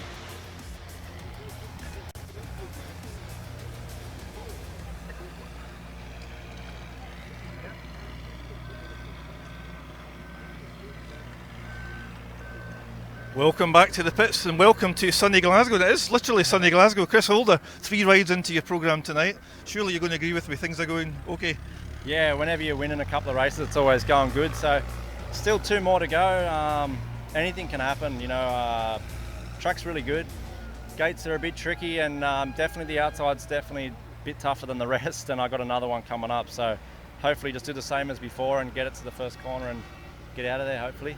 We seem to have seen more of Chris Holder around Glasgow in the last 2 or 3 years than ever before. It's just the luck of the draw, I guess. But you've commented on the track. Have you noticed any difference in the track compared to your previous visit in the test match a year or 2 back? Yeah, for sure. The track today, or now, is one of the best ones they have in the UK. So credit to everybody here. The whole place is looking really good, and they've listened as well. There's complaints about the corner down here, and they've put in the work, and you can see the race, and there's lots of passing, and all the boys aren't afraid to have a go. That was always a bit daunting going into that corner, thinking, oh, where am I going to end up? But so far so good, so really good.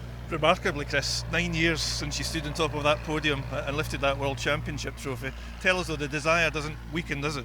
No, it doesn't. Always, whenever you're in that Grand Prix, you're in there to win. So, had a rough couple of years there, and sort of finding my feet and building back up. And this is where you got to start. And these meetings, even don't have to have big names in it, but they're tricky meetings, and you can easily miss out. So, still a long way to go. But I want to get back there, and that's while I'm still pretty young and having a crack, I want to try and see what I can do. I hope you don't mind me asking you, is there a sense of frustration at all? Because you're still riding with the best riders in the world out in Poland and beating them week on week.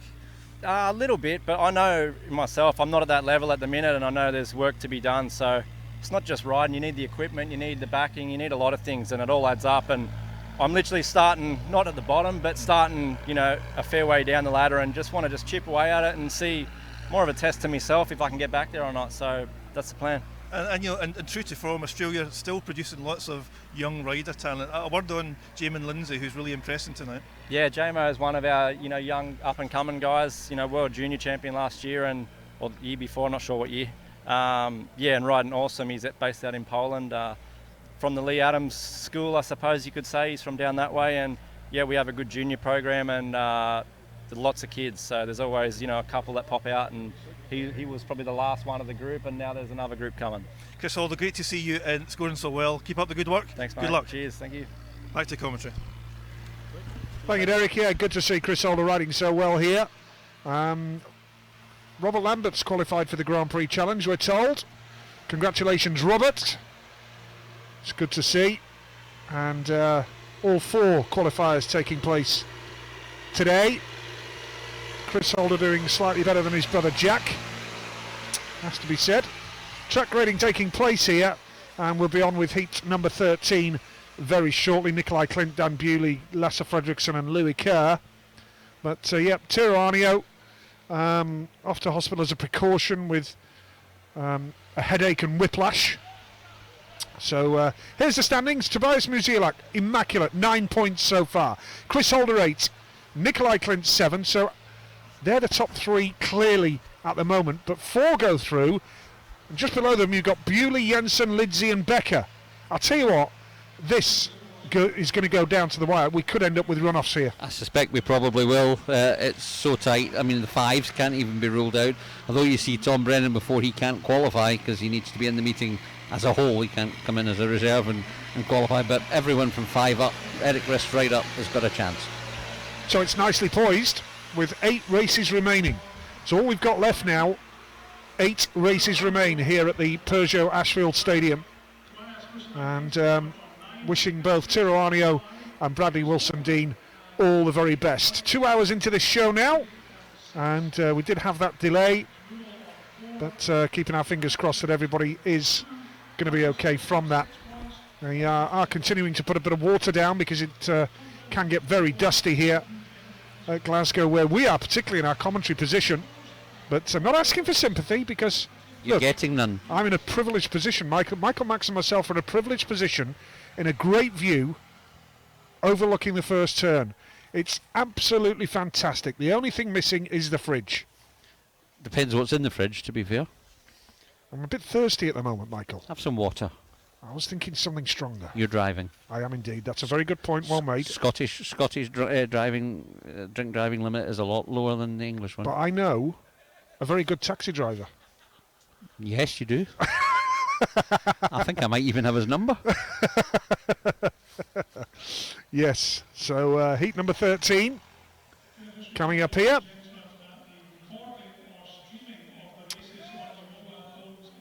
And we await heat number 13. I'm sure Mika Laukinen very shortly will get his finger on the button and get the 2 minutes on for heat number 13, which should be as per programme, with Nikolai Klint, Dan Bewley, Lasse Fredriksson and Louis Kerr about to get on with the racing. So yeah, it wouldn't surprise us at all if we saw a runoff or 2 here tonight. Who will win the meeting and who will grab the 4th qualifying spot. It's nicely poised at the moment, as we say. Riders preparing for action. They're lined up, ready to go. Clint, winner of that spectacular ride just a few moments ago. And Dan Bewley, 6 points. He is in the zone. He could do with really picking up a victory here in Heat 13, as could Louis Kerr from a British point of view.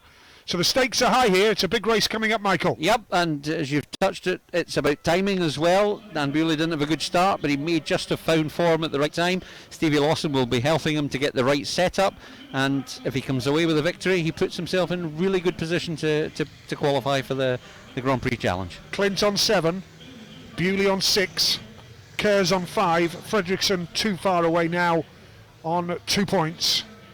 But Lasse Fredriksson will be looking to view this as experience on the big stage. I think that's a fair comment. Clint just coming out of pit lane now, down the back straight, as we await Nikolai Klint's presence at the starting side. What a wonderful ride that was just a few moments ago, passing Eric Rist magnificently, just pipping him to the post on the finish line. Yeah, Eric Rist was one that didn't look as though he was going to be riding in Britain this year, a late change of heart, and he was riding well, and I think he's maybe struggled to get onto the pace right away, but he certainly seems to be getting there.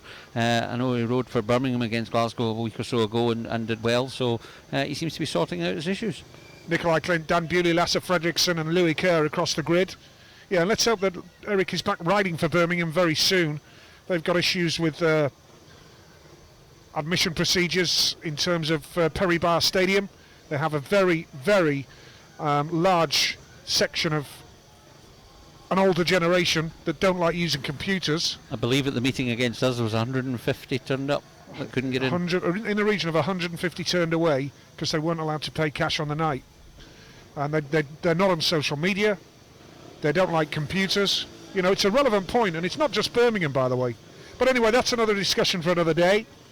This is World Championship Speedway. This is heat number 13. It's the FIM Speedway Grand Prix qualifying round at the Peugeot Ashfield Stadium in Glasgow. Nigel Pearson and Michael Max talking you through the action on the live stream. And we hope you're enjoying it with us. We've seen some terrific racing tonight, that's for sure. Heat number 13. Tape tries. Clint's made a beauty. Now, the blue helmet colour. Dan Bewley has lost ground there as Kerr comes up the inside. Nikolai Klint's looking very quick here in heat number 13. This would be a significant result for Nikolai Klint to put him on to 10 points. Bewley second, Louis Kerr third, and the man at the back is Lassie Fredriksson. Louis Kerr putting Bewley under pressure. But this could be a huge result for Nikolai Klint, Michael. Yeah, he won that one at the start. He made a lovely gate off gate one, and the way he went.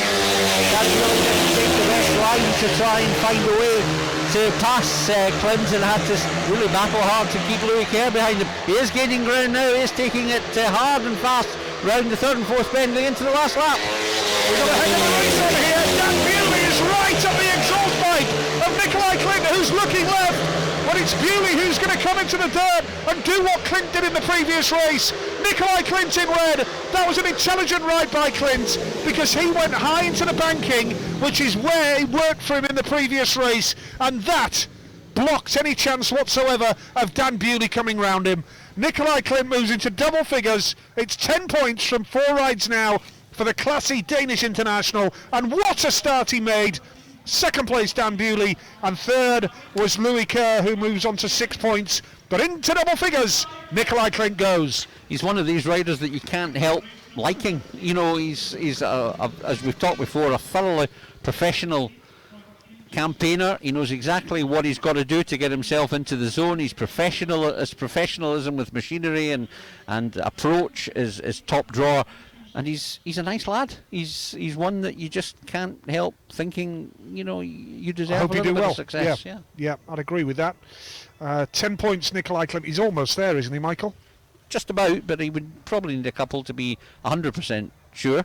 Klint the winner, Bewley second, Kerr third, and Fredriksson at the back on that occasion as we turn our attentions to heat 14 now. But Dan Bewley, now there's an interesting one. He's on 8 points from 4 rides now. He's on a knife edge. He might not make it, Michael.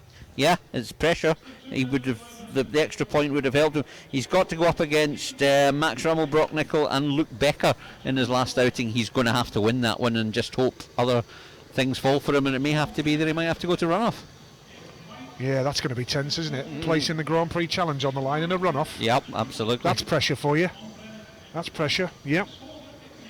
Heat number 14, and off the inside it's Stephen Gorey in red. Do hope I'm pronouncing that right. My French was never that brilliant at school, to be fair, and I've forgotten a lot since. Okay. Hey? Yeah. Okay. What? Oh, okay. Yeah. Bonjour. Gate 2 in blue is Max Rummel. Gate 3 in white is replacement Tom Brennan, of course, for Tirolano. And Chris Holder coming in on the outside gate. 8 points for Chris so far. Stephen Gorey, perhaps, is the correct pronunciation. Yeah, possibly. For the Frenchman. He'll be here in a few weeks with Plymouth. Plymouth Gladiators. Plymouth Gladiators come up. Crump's on the way back, I'm told. I don't know when, but Jason Crump is making good strides. Well, that's good to hear. Yep. He still obviously wants it because it would have been very easy to Well, to his walk Speedway away. Star magazine was, I'm not walking away from this. That's it. So here we go, heat number 14. Can Holder do it from the outside gate? Gate number 2, that's a good start from Max Rummel, the American. Holder's been squeezed wise now. Chris Holder has got work to do because here comes Tom Brennan. He's only a reserve, Tom Brennan, and he's carving up heat number 14 brilliantly here. Holder now is going to take up the challenge. He's past Max Rummel, but Tom Brennan of the Bellevue Aces and the Eastbourne Eagles is leading the 2012 World Champion Chris Holder. Yeah, he's got himself into superposition. Chris Holder didn't, and now Chris Holder has got a man in a mission. Tom Brennan is fast though, and Chris Holder's trying the inside line. That's one of Craig Cook's favourite particular manoeuvres, but he may have to just go high, wide and handsome as he goes into the last lap. He may have to try something special. This is a great ride from Tom Brennan, right 17, talented youngster, goes into turns 3 and 4. Here comes Holder. Chris Holder tries to do what Nikolai Klink did. Down to the line they go. Brennan blocks the challenge. Oh my God, that was an absolutely fantastic race. And Tom Brennan really mixing it up with the 2012 champion of the world. Hats off to Tom Brennan and Chris Holder for a truly wonderful speedway race here at Glasgow with a fantastic night of action. Yes, we've had the delays. Yes, we've had the gaps in racing. But I'll tell you what, I hope you're enjoying this as much as we are watching on the stream. And hats off to young Tom Brennan. We just need confirmation of the result. That was brilliant. I think here we go. I think he's got it. We'll just see it in the replay here. Chris Holder did exactly the same manoeuvre, but look at the head on Tom Brennan. He knew exactly just to drift out, block the line, force Chris Holder to come inside, and Tom Brennan's got it. Yep, Tom Brennan wins the race. And you're right there, Michael. The key factor here is here, going wide now, just forcing Chris to turn the bike. Yeah, as soon as he blocks the line and he's got the run with the dirt round down to the line, he stops it and makes sure that Chris Holder has to change line, and that little bit of diversion has meant that he couldn't win the race. 2 points to Chris Holder, puts him on to 10 now, so he's level with Nikolai on 10 points apiece, and those two riders are looking good. Tom Brennan has now scored 7 points from 3 rides at reserve. Goodness me. He's taken strides. He got injured 2019 against Glasgow in a league match down at Eastbourne, which Glasgow won by a point. It might have been 2 points. It was either 45, 44, 46, 44. Broke his leg, Can't quite remember. Yeah, got injured in a track that wasn't particularly great, and he took a long time to recover. But my God, as I say, today I was so impressed with him in the practice, and he's not letting anybody down. He's putting himself, and what he's doing it in front of Simon Stead as well. That's a great shout, by the way. We've got an under-21 spot to consider for the Speedway of Nations. Jamin Lindsay off the inside here. The picture in his Bellevue kit, of course, from 2019. Brock Nicol goes off gate 2 in the very impressive Glasgow Tigers team suits. Looks superb. To be fair, Tigers do a lot right, and Q Straight the race sponsors. But the branding, the team clothing, the team suits, you know, it's great the way the Tigers do that. Eric Riss, gate 3 in white, and Charles Wright goes off the outside in yellow. It might only be small things, Michael, but I think it's so important to see teams, even when they're walking the track, wear the team colours, look like a team. Don't just look like a teenage boy band, you know.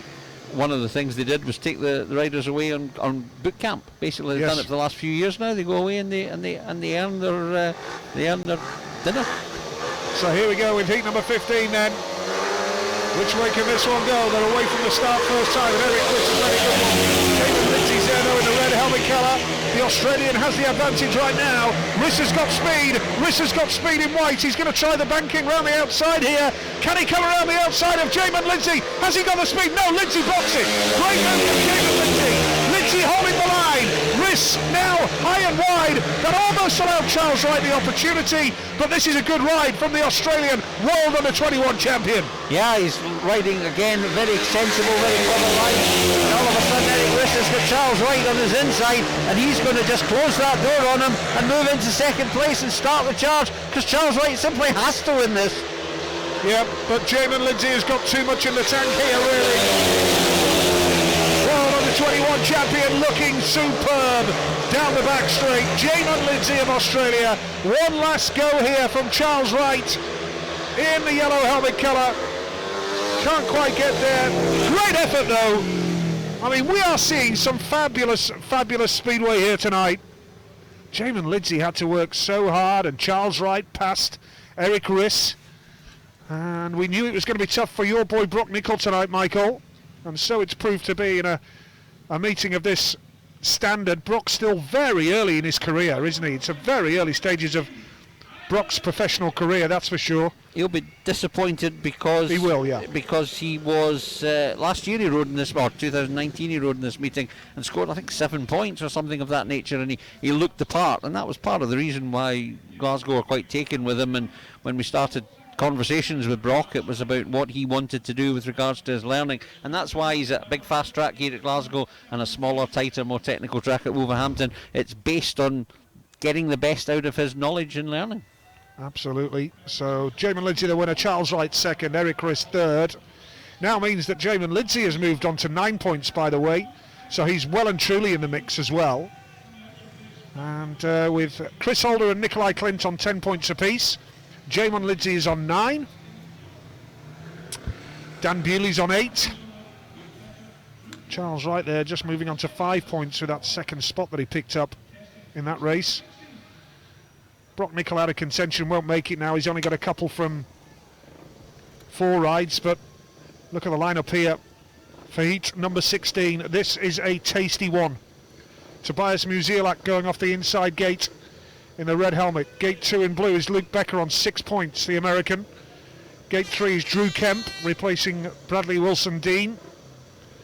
So Drew Kemp goes off gate 3 in white, and then Rasmus Jensen, who's on 6 points. He could do with a victory here off the outside gate. Yeah, these riders don't want to put pressure on themselves going into the last heat, knowing that not just they may have to win, they might have to rely on somebody dropping a point elsewhere. So every point now, absolutely vital.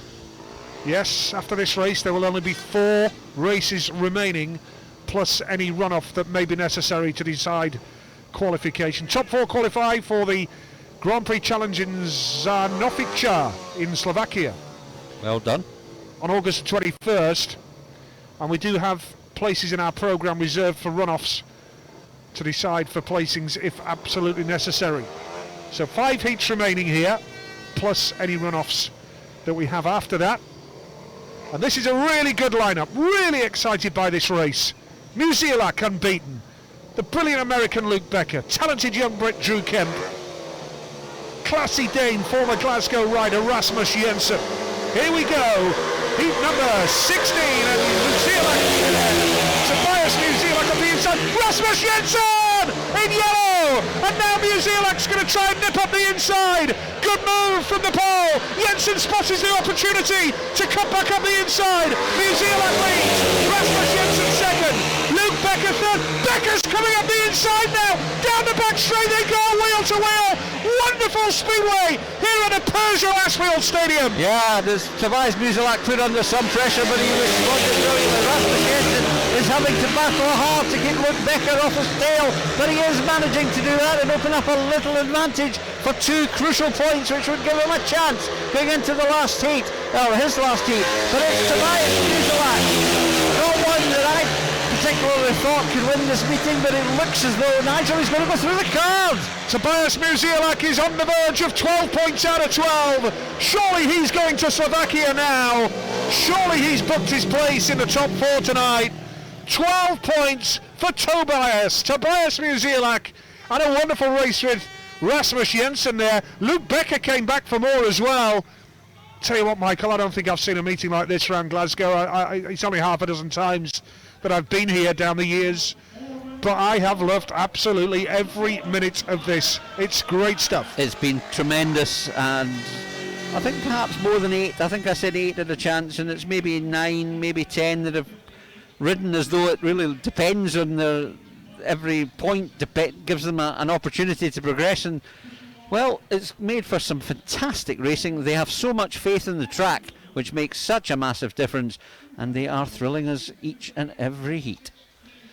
Yes, and originally, of course, this venue was the venue of Ashfield Juniors Football Club. I can still see football. Still is, yeah. Oh, that was going to be my next question. I can see the football markings. It's not the widest football pitch I've ever seen. But anyway, Musielak, Jensen, Becker and Kemp. And what it means, by the way, now is that Musielak's on 12, Clint's on 10, Holder is on 10, Jamin Lindsay is on 9, and Rasmus Jensen and Dan Bewley are on 8 points apiece. That's where it's getting really tight. So the key is that if Jamin Lindsay can win his last one, that kind of secures it. And we look at his last one, he's got to go against Nikolai Clint and Tobias Musielak. So ouch. It's going to be, and he's off gate 4.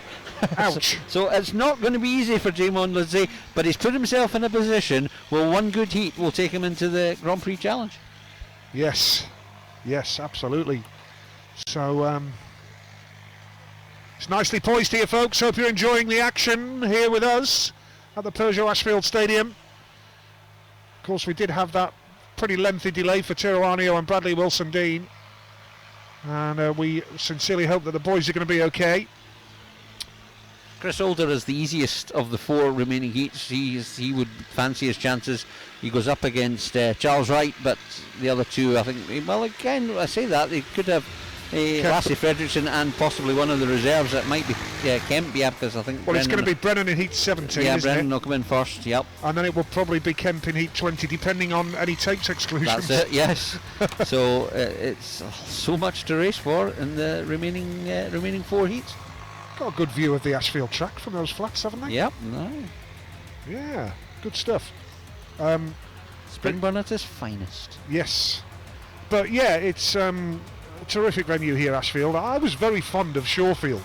I did really enjoy my visits to Shorefield. Especially when you get beaten the Inter No, let's not. Challenge Cup. We talked about that last time. This is a Cup. Yeah, this is a World Championship event. Let's not talk about when Billy Hamill and Greg Hancock got turned over by 2nd Division Glasgow. By Mick Powell, yeah. We'll not mention that. Yeah, okay. 46-44. Thank you, thank you. But yeah, it's the developments that have been made here have been fantastic. Right, let's head down for some reaction in the pits area now. Here's Derek.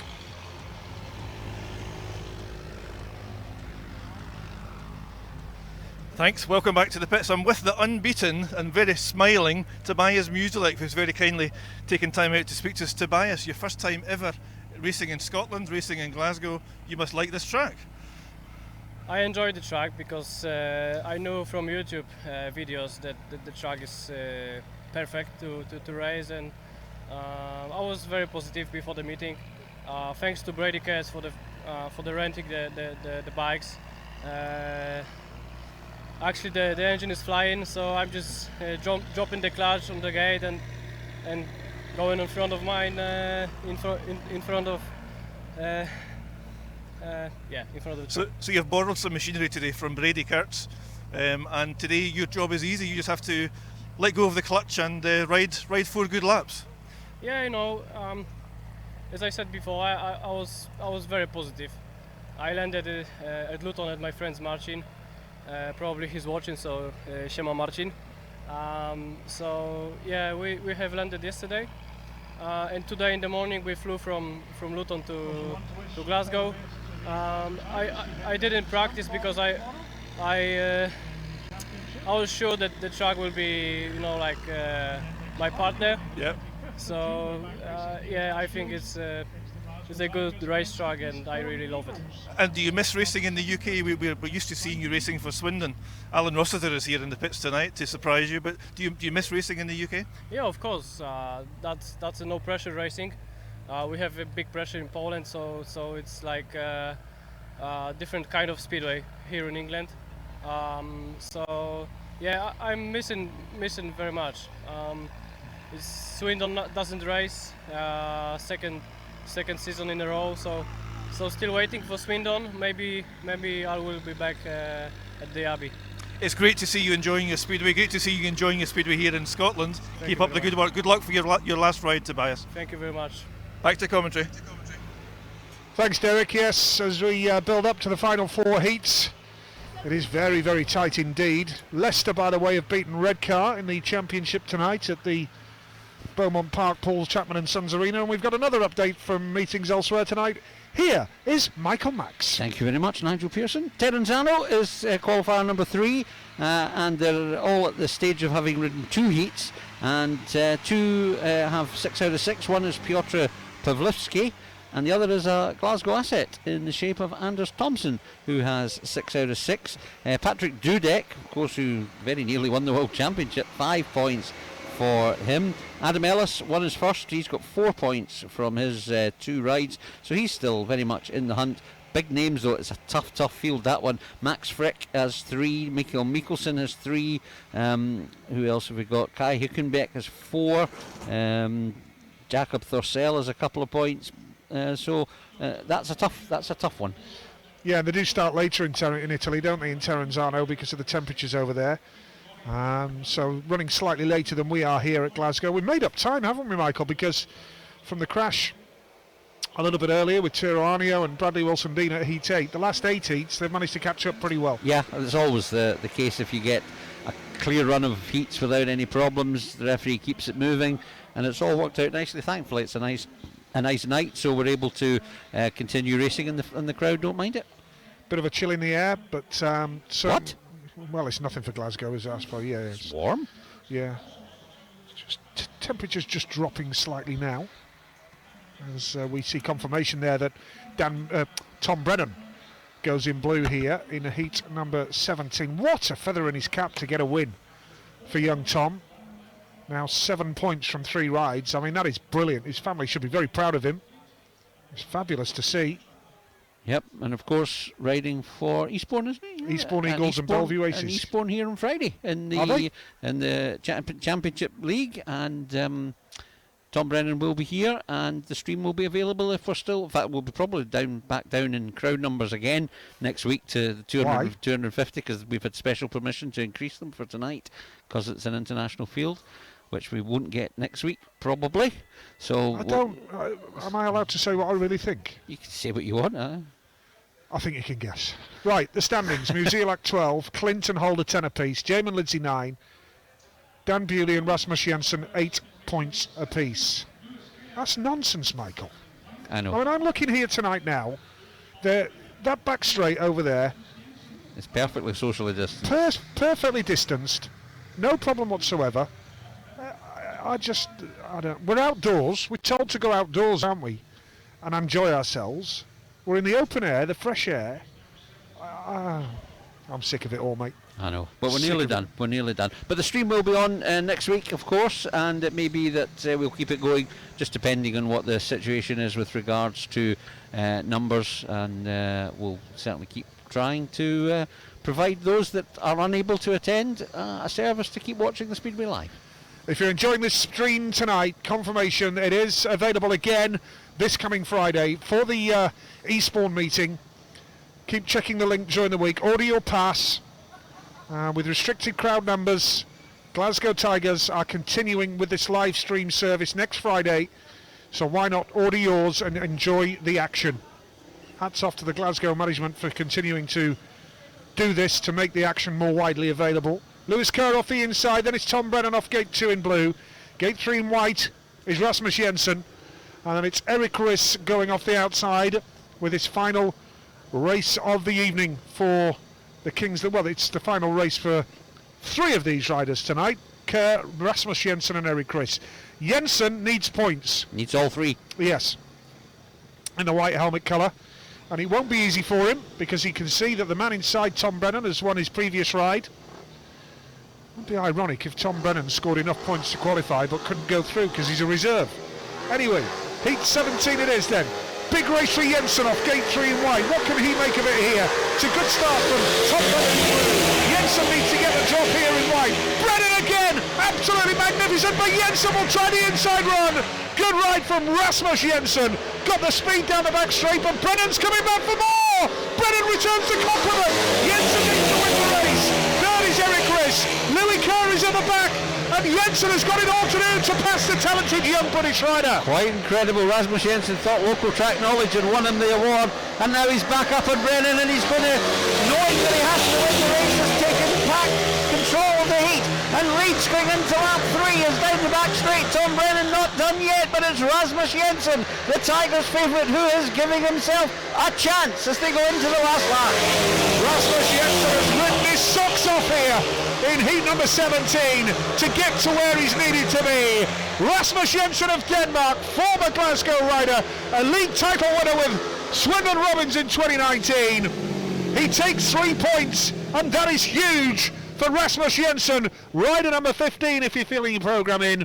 That's his second win of the night, and it puts him on to 11 points, and that should take him to Slovakia for the GP Challenge on August the 21st. But we've got 3 races to confirm that. I think there's a long way to go before we can say that. Jamin Lidsley still holds the upper hand, albeit he's got a really tough heat coming up in his next one. Cracking race though, a little bit of passing and repassing again. This time, if you remember in his last heat off of gate 4, Rasmus Jensen just beautifully cut back on the inside to move from last place into second, as it turned out to be. This time he tried something again to use his knowledge of the track and had to fight hard to get past Brennan at the second attempt. Wow, great stuff here at Glasgow tonight. Saturday night speedway at the Peugeot Ashfield Stadium. Normally a Friday night for the Tigers, of course. Rasmus Jensen the winner, Tom Brennan second, Eric Riss was third, and Louis Kerr that time at the back. Louis Kerr finishes on 6 points, Eric Riss finishes on 7, and Rasmus Jensen finishes on 11 points. As the league table stands at the moment, Musielak 12, Jensen 11, Clint 10, Holder 10, Lidsley 9, so if all Bewley 8. If Lidsley and Holder both win their, and Clint all win their last heats, then Rasmus doesn't make it. Yeah, absolutely. So you would think that 11 points would take you there, but Rasmus Jensen, all he can do now is watch on nervously at this heat. Tobias Musielak off the inside in red. Can he go through the card and finish with a 15-point max? Stephen Gorey goes off gate 2 in blue. Plymouth Gladiators rider. Nikolai Clint, gate 3 in white. So far 10 points out of a possible 12. Jamin Lidsley needs a win. He's got 9 points here and he's off the outside gate. A win guarantees him a place in the Grand Prix Challenge. Second place guarantees him a runoff. So he's got a lot at stake. Because he would go on to 11, level with Raza. So it's getting tense. I've got the impression you've enjoyed this tonight. I've loved it, Michael. It's brilliant. And look, I'm a Speedway fan. I have been since the age of 6, and I've missed it.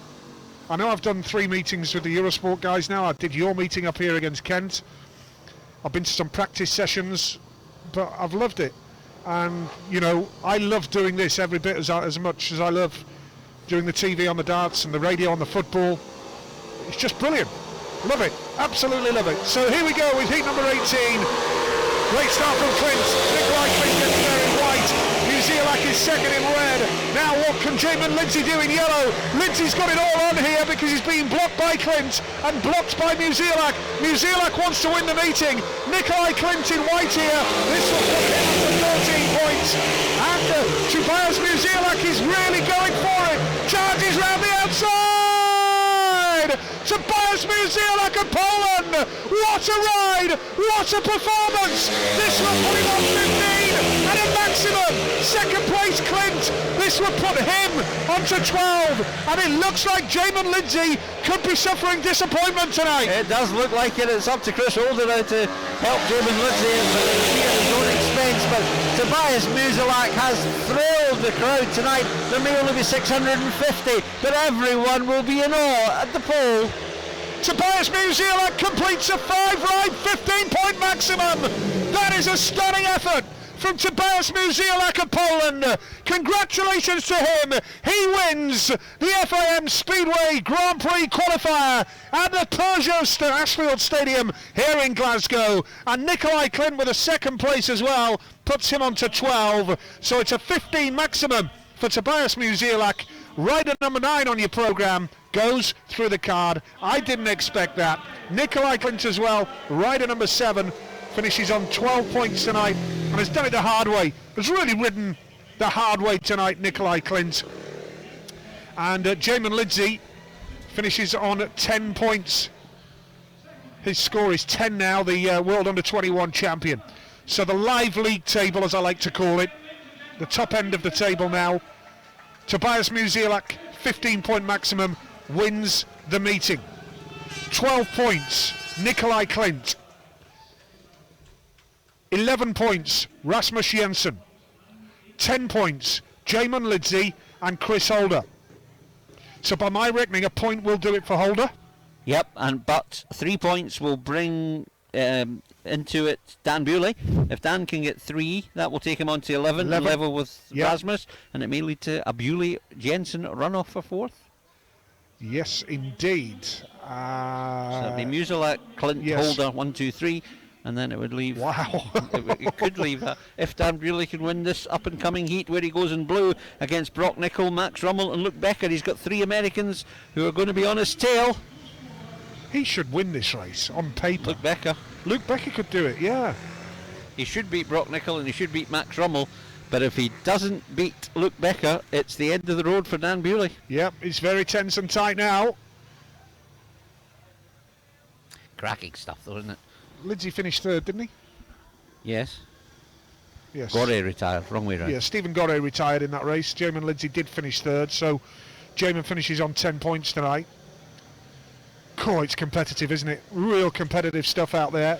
From all the talk of runoffs, it looks like there might be one, and that's it, and that's going to be between Bewley, if he wins this, and Rasmus Jensen. That's the way it's shaping up. Straight shootout, a match race. Why don't we just add a bit of fun into the mix and make it a best of 3, Michael? I don't want to go home yet. No. Well, I'm not going home tonight, but you know what you I were mean. telling me you were smelling the hot dogs and the burgers earlier, and I'm sure you're wanting one now. Yeah, me and my healthy diet, you know. Yeah. Brock Nicol off the inside. Finely tuned athlete, you and me. Yes, absolutely. Dan Bewley off gate 2 needs the win or bust for Dan Bewley. Yeah, 3 or nothing. Yep. Gate 3 in white is Max Rummel, the American. 3 points to his name tonight. Another American, Luke Becker, off the outside in yellow, has scored 7 points this evening. Win or bust for the Brit, the former Glasgow rider, the Bellevue Aces man, Dan Bewley, off gate 2 in blue.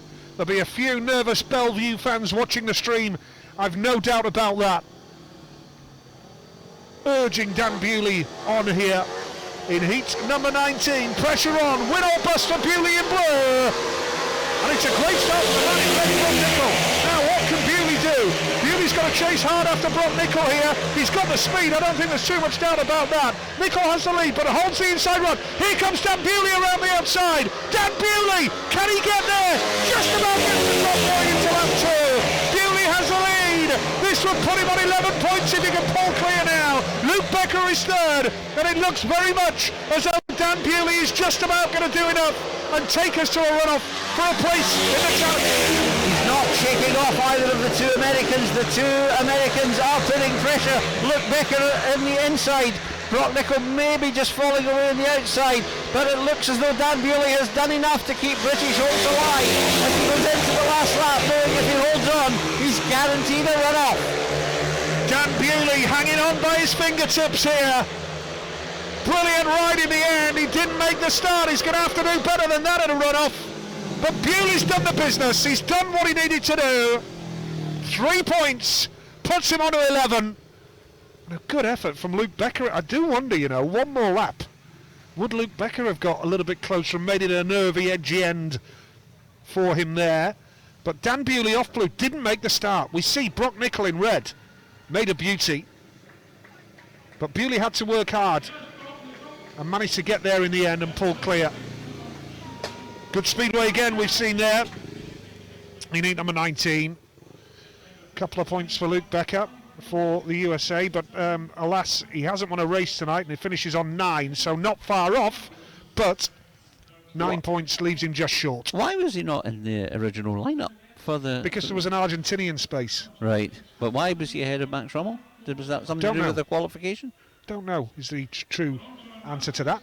Dan Bewley the winner, Luke Becker second, Brock Nicol was third and Max Rummel at the back. But yes, I do recall that Luke Becker's spot, rider number 6, was originally down for an Argentinian spot. That's right, but nobody could make the required journey. Chris Holden needs points. He's one he should do well in, but he needs some points. He needs 1 for a runoff or 2 to make it into the challenge. Yes. What's he got? Charles Wright, well, he should beat Lasse Fredriksson. Just as long as the bike holds up. And will he beat Drew Kemp? That'd put him on to 12 if he did. Kemp's in for Wilson Dean. So that's the situation there. 1 race remaining here. Chris Holder. No, two races remaining. Yes, well, 1 race of the main meeting plus a runoff, yeah. Yes, definitely a runoff. Chris Holder on 10 points so far. So definitely through them, Michael, so far is Musielak and Nikolai Klint. Yep. They'll be joined by Chris Holder if he gets second or better. And on 11 we have Jensen and Bewley. Who'll have to fight it out for 1 spot. Right, so we're down to 5 riders. Yeah. five riders to make 4 places Yes. now. Charles Wright off the inside, Lasse Fredriksson off gate 2 in blue. Chris Holder needs a second spot to avoid a runoff, and Drew Kemp is off the outside. So we know that Tobias Musielak is through on 15. We know that Nikolai Klint is through as well on 12. If Holder comes third, he would go into a 3-man runoff for 2 spots. For 2 spots, yes. On 11 points. On 11 points. With Jensen and with Bewley. That's it. So we're not bad at this game, you know. Well, we've done it before. Hopefully we'll do it again. Right, heat number 20. Well, now I'm doing it again in the Grand Prix, which is great. Looking forward to that. Heat number 20, here we go. What can Holder do? He's made a good start. Oh, there's a bit of a left in that first turn. He came across Lasse Fredriksson and banged handlebars, but Holder through into second spot now. All he's got to do is hold that second place. It's all he needs to do. And Chris Holder charging through and battling away here with Charles Wright in red. Wright, the former British champion, holding firm. But Chris Holder riding beautifully. This would put him onto 13 points and he would finish runner-up in the meeting. Yeah, if he finished second, he would actually have gone into a run-off with Nikolai Klint for second. And holding off just Charles Wright, who's, I suspect, using the lines that Craig Cook used to pass him last week on a couple of occasions, and he's trying to use that knowledge himself as they go into the last lap. Yeah, great race again here, heat number 20. Chris Holder is going to Slovakia as things stand. Holder's going to finish runner-up in the meeting with 13 points as long as Charles Wright can't land a blow here. And the 2012 World Champion, Chris Holder, his dream of getting back into the GP Series via qualification from the Challenge remains very much alive. And that was a super race again, Heat 20. We've still got 1 race to come, folks, but it's congratulations to Chris Holder, who finishes second in tonight's event. Rider number 11, Chris Holder, has now scored 13 points. So another 1, 2, 3 on the night. Tobias Musielak 15, Chris Holder 13, Nikolai Klint 12, they're the rostrum finishers. And now we have 2 riders on 11, Rasmus Jensen of Denmark and Dan Bewley of Great Britain, to decide who gets the 4th qualifying spot for the GP Challenge. And 2 former Glasgow riders at that, and both of them have ridden in contrasting styles. I think probably Rasmus has been slightly more consistent, but I tell you what, Dan's come to life in the second half of the meeting, and he's got himself some big wins. Again, it may be the quality of opposition that he had in his earlier heats, but Dan has put himself in with a chance, and I think Rasmus will know that it's going to be a real nervy occasion as they go out for that runoff in a few minutes' time. Yes, the tractor is coming out, so it looks like a track grade, so 1 more race to come here at the Peugeot Ashfield Stadium, and it's going to be very tense for those 2 boys. Rasmus Jensen, there was me. Rasmus Jensen is surely on his way to Slovakia now. Well, he might be. It might be. Yeah, I did say we've got 3 more races still to come, but yeah, you're unlucky to miss out on 11, aren't you? Whoever loses this runoff, it's going to be so unlucky. It certainly is. To be top 4, I think when you've got the 8 riders or the 7 riders that have struggled, the Fredrikssons, the Brock Nichols, to be fair, has found it very tough, and Stefan Gorey and the 2 injured riders, it's meant that there's been a lot of points not gained at the bottom that have been taken by the top riders.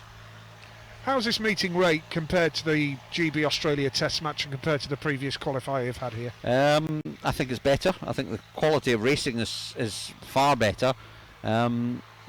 It's just a continuation of the brilliance of the track work done during 2020 when the pandemic struck and we couldn't race. But it's been fabulous, and I think everyone will be absolutely over the moon for their efforts. Yeah, been some top class speedway here. We hope you've enjoyed it tonight. 1 race still to come. Going to be really tense for both boys, that's for sure. Some interesting news from Terenzano that Adam Ellis has won his 3rd outing, so he is 7 from 3, and Anders Thompson was excluded in his 3rd outing. So Adam Ellis is 7 from 3. 7 from 3, in with a chance, but he's still got to watch because Patrick Dudek 5, Piotr Pawlicki has 6, and there's others not far away. Cavati is 4, Mikkelsen is 3, so he needs 1 against the head somewhere else, but he can't be ruled out. So yeah, still in with a chance. Adam Ellis is a cracking rider. He's another one who's progressed, and it's good to see this crop of British riders. I mean, what about Tom Brennan tonight? I mean, 9 points for a reserve. Absolutely brilliant. Great. When we're racing them next week. Sorry about that. Sam and Jack are going to have the work cut out, I think, at the reserve berth. So next Friday, before that, the Tigers are on their travels tomorrow. Nigel, up to sunny Scunny. Well, we hope it's going to be on. They've got a forecast of pretty hefty rain during the night, so with a bit of luck, it won't cause too much problems. It's a 3 o'clock start down at sunny Scunny, so hopefully the boys can continue their efforts, which have already seen a couple of away wins. Yeah, Glasgow going well. Great guns from the Tigers this season so far. One of the teams to beat. You will probably say the team to beat, but certainly the championship is going to be very competitive this year, and it's a tremendous league. Looking forward to that. I'll be following it with interest. Maybe another trip to Glasgow later in the season, perhaps, and that'd be great. And hopefully the Birmingham Brummies will be back very soon as well. Certainly a chat I had with Lawrence Rogers, their team manager, a little bit earlier here at the Peugeot Ashfield Stadium was a little bit more promising. And I know Peter and David Mason are desperately keen to see the season through at Perry Bar. Oh, bit of a nudge in that first turn. I mentioned in commentary, Chris Holder banged elbows there. A real battle with Charles Wright here as well. Good race. Absolutely. It's just been typical after the first 3 heats, which were a bit processional, but since then, just been fabulous stuff. There's been top quality racing everywhere, and some riders are going to be disappointed to miss out. Some will feel that they've done okay, and the 4 that make it, we'll know between Dan Bewley and Rasmus Jensen who it is in a minute, but all 4 will have certainly earned their place in the Grand Prix Challenge. Yeah, going to be very, very tense for both riders, Dan Bewley and Raza, and we wish them both all the very best. But there can only be one winner, and that will be coming up very shortly indeed as our final race of the evening. A reminder for anyone that doesn't know what happens, they toss a coin, and it's not gates 1 and it's 1 and 2 are combined, as are 3 and 4, so whoever wins the toss, or the outside. The inside or the outside, indeed, and you can go anywhere you so desire from that particular position. But it is the last heat, it has got everything at stake. It's former Glasgow rider against former Glasgow rider, Dan Bewley against Rasmus Jensen, both very popular here in their time. I think probably Raza would just come out on top in the popularity stakes, but both of them are high quality riders, and credit to Dan, Nigel, he's had a magnificent season. Well, I'm delighted for Dan Bewley because he had that horrific crash at Workington, didn't he? Was that 2018? And, yes. You know, it wasn't just a straightforward injury, it was multiple injuries. And he's come back, and he is now showing signs of being more than capable of joining the world-class bracket of Speedway riders. And I'm delighted for Dan Bewley because I know where he's come from, I know how hard he's worked, and particularly overcoming those injuries, Michael. Yeah, it's been a tough challenge for him. Some roads are simpler, some roads are tougher, and he's certainly taken the tough road, but it's fair play to him. And we can only wish him he's got the perfect build for a speedway rider. He's so small in stature, and he can utilise that to his best effect. And we've got to hope that he'll do it. Well, a standing ovation, a big cheer as Derek asked the crowd if they've enjoyed their World Championship Speedway tonight. A unanimous yes, yes, yes. And that includes the commentators as well. Include us in that. And we'll just wait for the word from the FIM jury after the meeting to give us the thumbs up. In fact, if I remember, Jan Stackman last time gave us a double thumbs up. He was very impressed with the way the meeting was organised. And I don't think he'll be disappointed at all this year either. And they've done well to catch up on time, you know, to look towards a 10 o'clock finish for a meeting like this in 3 hours. What was the delay? 40-minute delay? Something like that, you know? So they've done really well. And we wish Bradley and we wish Tero all the very best with their recovery. Right, Dan Bewley is the run in the red helmet colour, and Rasmus Jensen is the rider in the white helmet colour. I love Rasmus Jensen to bits. He's a great rider, great character. Great. But I'm British, so come on, Dan! As I say, as two former Glasgow riders, I'm easy with it. Just may the best speedway rider win it. May they win it with a tremendous pass and not with an engine failure. May they win it with some beautiful gating rather than a puncture for somebody. So You've just got to hope that it's won on merit on the night. And to be fair, whoever does win this deserves to win it. And whoever doesn't, going out on 11 points, it's cruel. But that's World Championship Speedway, folks. And it's the 21st race of the night. Imagine the nerves that the boys are going through now. You imagine you wind this on to the 21st of August and it's the Grand Prix Challenge and you've got this for a place in the Grand Prix. Yeah, ridiculous. So, Dan first up at tapes, Razza follows up in white. Which way will this go? Will it be the Brit? Will it be the Dane? Bewley's made the start. Now, can he hold that line? Rasmus Jensen for Denmark in the white helmet colour has got it all to do now. And I suspect Razza will find it tough because Dan Bewley's very quick when he's up top. But Razza knows this track inside out as well. Dan Bewley in red, Rasmus Jensen in white. The Brit boy leads it at the moment, but watch out for Jensen. He's going to try every line of this Ashfield track, and he won't sit tight. He's going to push Bewley to the limit. And he's sticking with him at the moment. He just needs to get a little bit leader to be able to find a passing line, which he's going to have to do off 3 and 4 in the last lap, I think.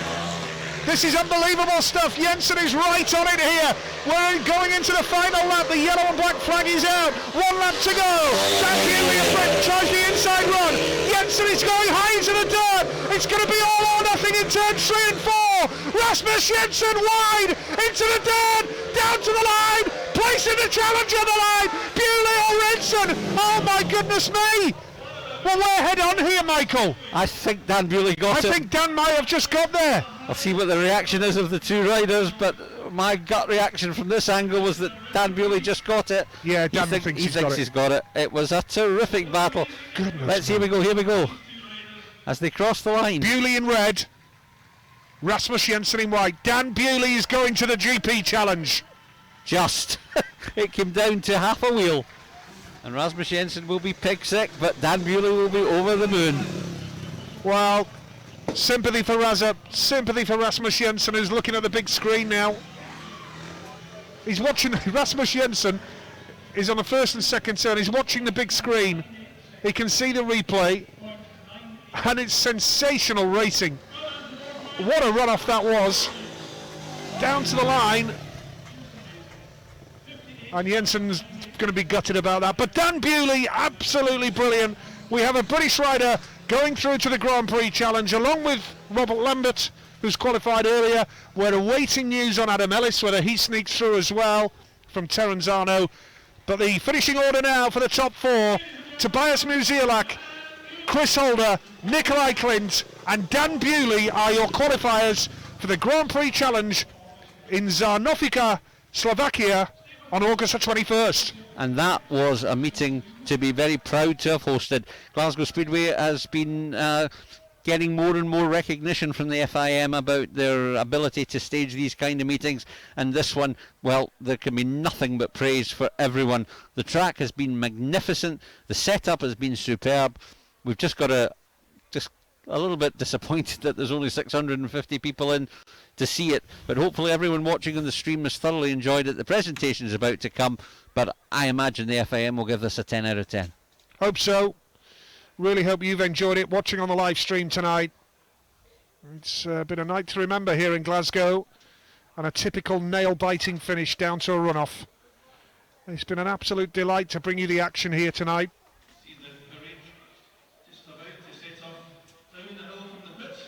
And the riders will come down from the pits area very shortly.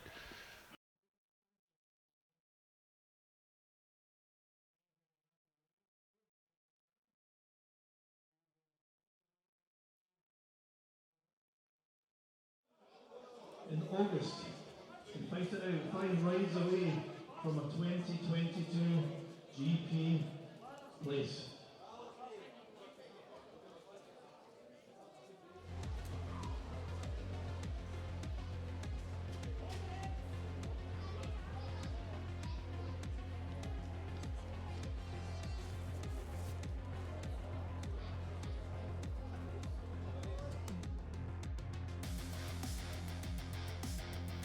You know, you've still basically, you know, managed to make it available to a wider audience. So I congratulate the clubs that have made that effort for that. I know Poole did a live stream of their first fixture against as Berwick, well. yep. Against Berwick, I believe, yep. So you've got to take your hats off to all promoters that have really tried hard to do that. And here at Glasgow, my second trip of the season, and I've really enjoyed it. Tobias Musielak, Chris Holder and Nikolai Clint, all happy men on that truck, that's for sure, because it's a job well done for those guys tonight. I didn't expect Tobias to pop out and get a 15-point maximum. That's brilliant. Absolutely. And of course, he may not have been selected, but the Poles have problems with their travel, and it may be that he wasn't going to be the one selected by the Polish authorities, but he was the one that was willing to move and go in what was needed, and he'll be delighted he did. Yes, fabulous performance from the guys, and three super fellas as well, Tobias and Nikolai and Chris. Real good guys. Been quite a night here at Glasgow, and a meeting that will live long into the memory, I think, really, of one of those great speedway meetings, because it was consistently great racing, and as the intensity picked up as well, as points became even more vital to get, I just think it was great that we saw some fabulous racing, and this is the best meeting I've ever seen at this track. Absolutely, it's been probably the best. The stadium kind of turned in that World Under-21 semi-final that I talked about a few years ago. The racing just became, I think everybody saw the lines that everybody was using, and some great racing developed, and since then it's just got better and better, and the work on the track has made it just, according to Chris Holder, one of the best in the UK. What a difference. Yeah, brilliant. Good stuff. So the crowd hanging around for the presentations here at the Peugeot Ashfield Stadium. But that was really enjoyable indeed. And next action, next Friday against the Eastbourne Eagles. The stream will start at 7:20, 7:30 start time. If you're not able to get into the stadium, get a ticket. As I say, it will be restricted numbers again. But at the same time, we certainly hope that you'll stick with us in the stream.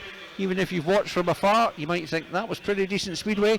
Or maybe just watch next Friday for the Glasgow versus Eastbourne cracking fixture. Richard Lawson back here again, of course. So we should be in for a cracker. Yeah, why not indeed? Get on the stream, enjoy the action. Good way to spend a Friday night watching live television and live speedway, I should say, on the stream. Chris Holder in second spot. Good to see the crowd staying behind for the celebrations. Yep. It's Jerry Facena. Jerry Facena, yeah. Tobias Musielak of Poland, about to take the top step of the podium here at Glasgow. Relevant point, first ever appearance at Glasgow for Tobias Musielak. Yeah, first ever appearance in Scotland, I think. I don't think he's ever been in Scotland either. Yeah, I think he'll look back on his first ever visit to Glasgow with quite some affection. Now, I think if you're clever and canny, you run if you're somewhere in the presenting stakes near there, because if there are bottles of champagne, you're about to get soaked. I don't see any, so it might be that they're going to get away with it. But here's the Polish national anthem. Oh yes, we better have that.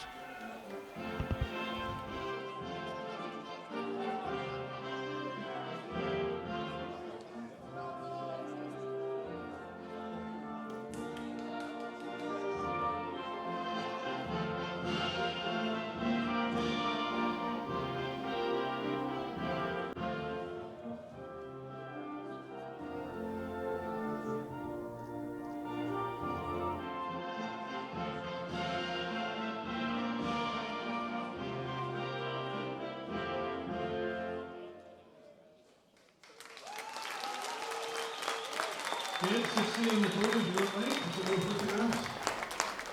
And we stick a microphone in the house as well. Nikolai Clint, let's come to you first of all. Job done, you're on your way to Slovakia, I think it is. Yeah, that was acknowledged. Obviously, I would like to leave it to Tobias. It was a class act and fair play to him. I know in the rush to get back to Poland for tomorrow. Chris Holder, spoke to you earlier on in the live stream. You were saying nice things about this Glasgow track. 15 points, job done. You're on your way to the Enjoyed our coverage, despite the delay, of course. But listen, we got there. We had some great speedway. Wherever you've been watching from tonight, thanks very much indeed Thanks to Michael Max, my colleague, alongside me. A pleasure working with you as ever, Michael. And a really enjoyable night. Been a pleasure. And enjoy Friday, Glasgow versus Eastbourne, when I believe Stephen will be back with you. Stephen Craig will be back with you on Friday. In the meantime, of course, thanks to Glasgow for inviting me up again for the live stream this evening. Don't forget, I'll be regularly throughout the summer with my colleague Kelvin Tatum with GPs and domestic coverage on TV. So enjoy your speedway, but most importantly, when you get the opportunity, get down to your track and support live speedway. That's vital. From me, Nigel Pearson, a very good evening. Good night.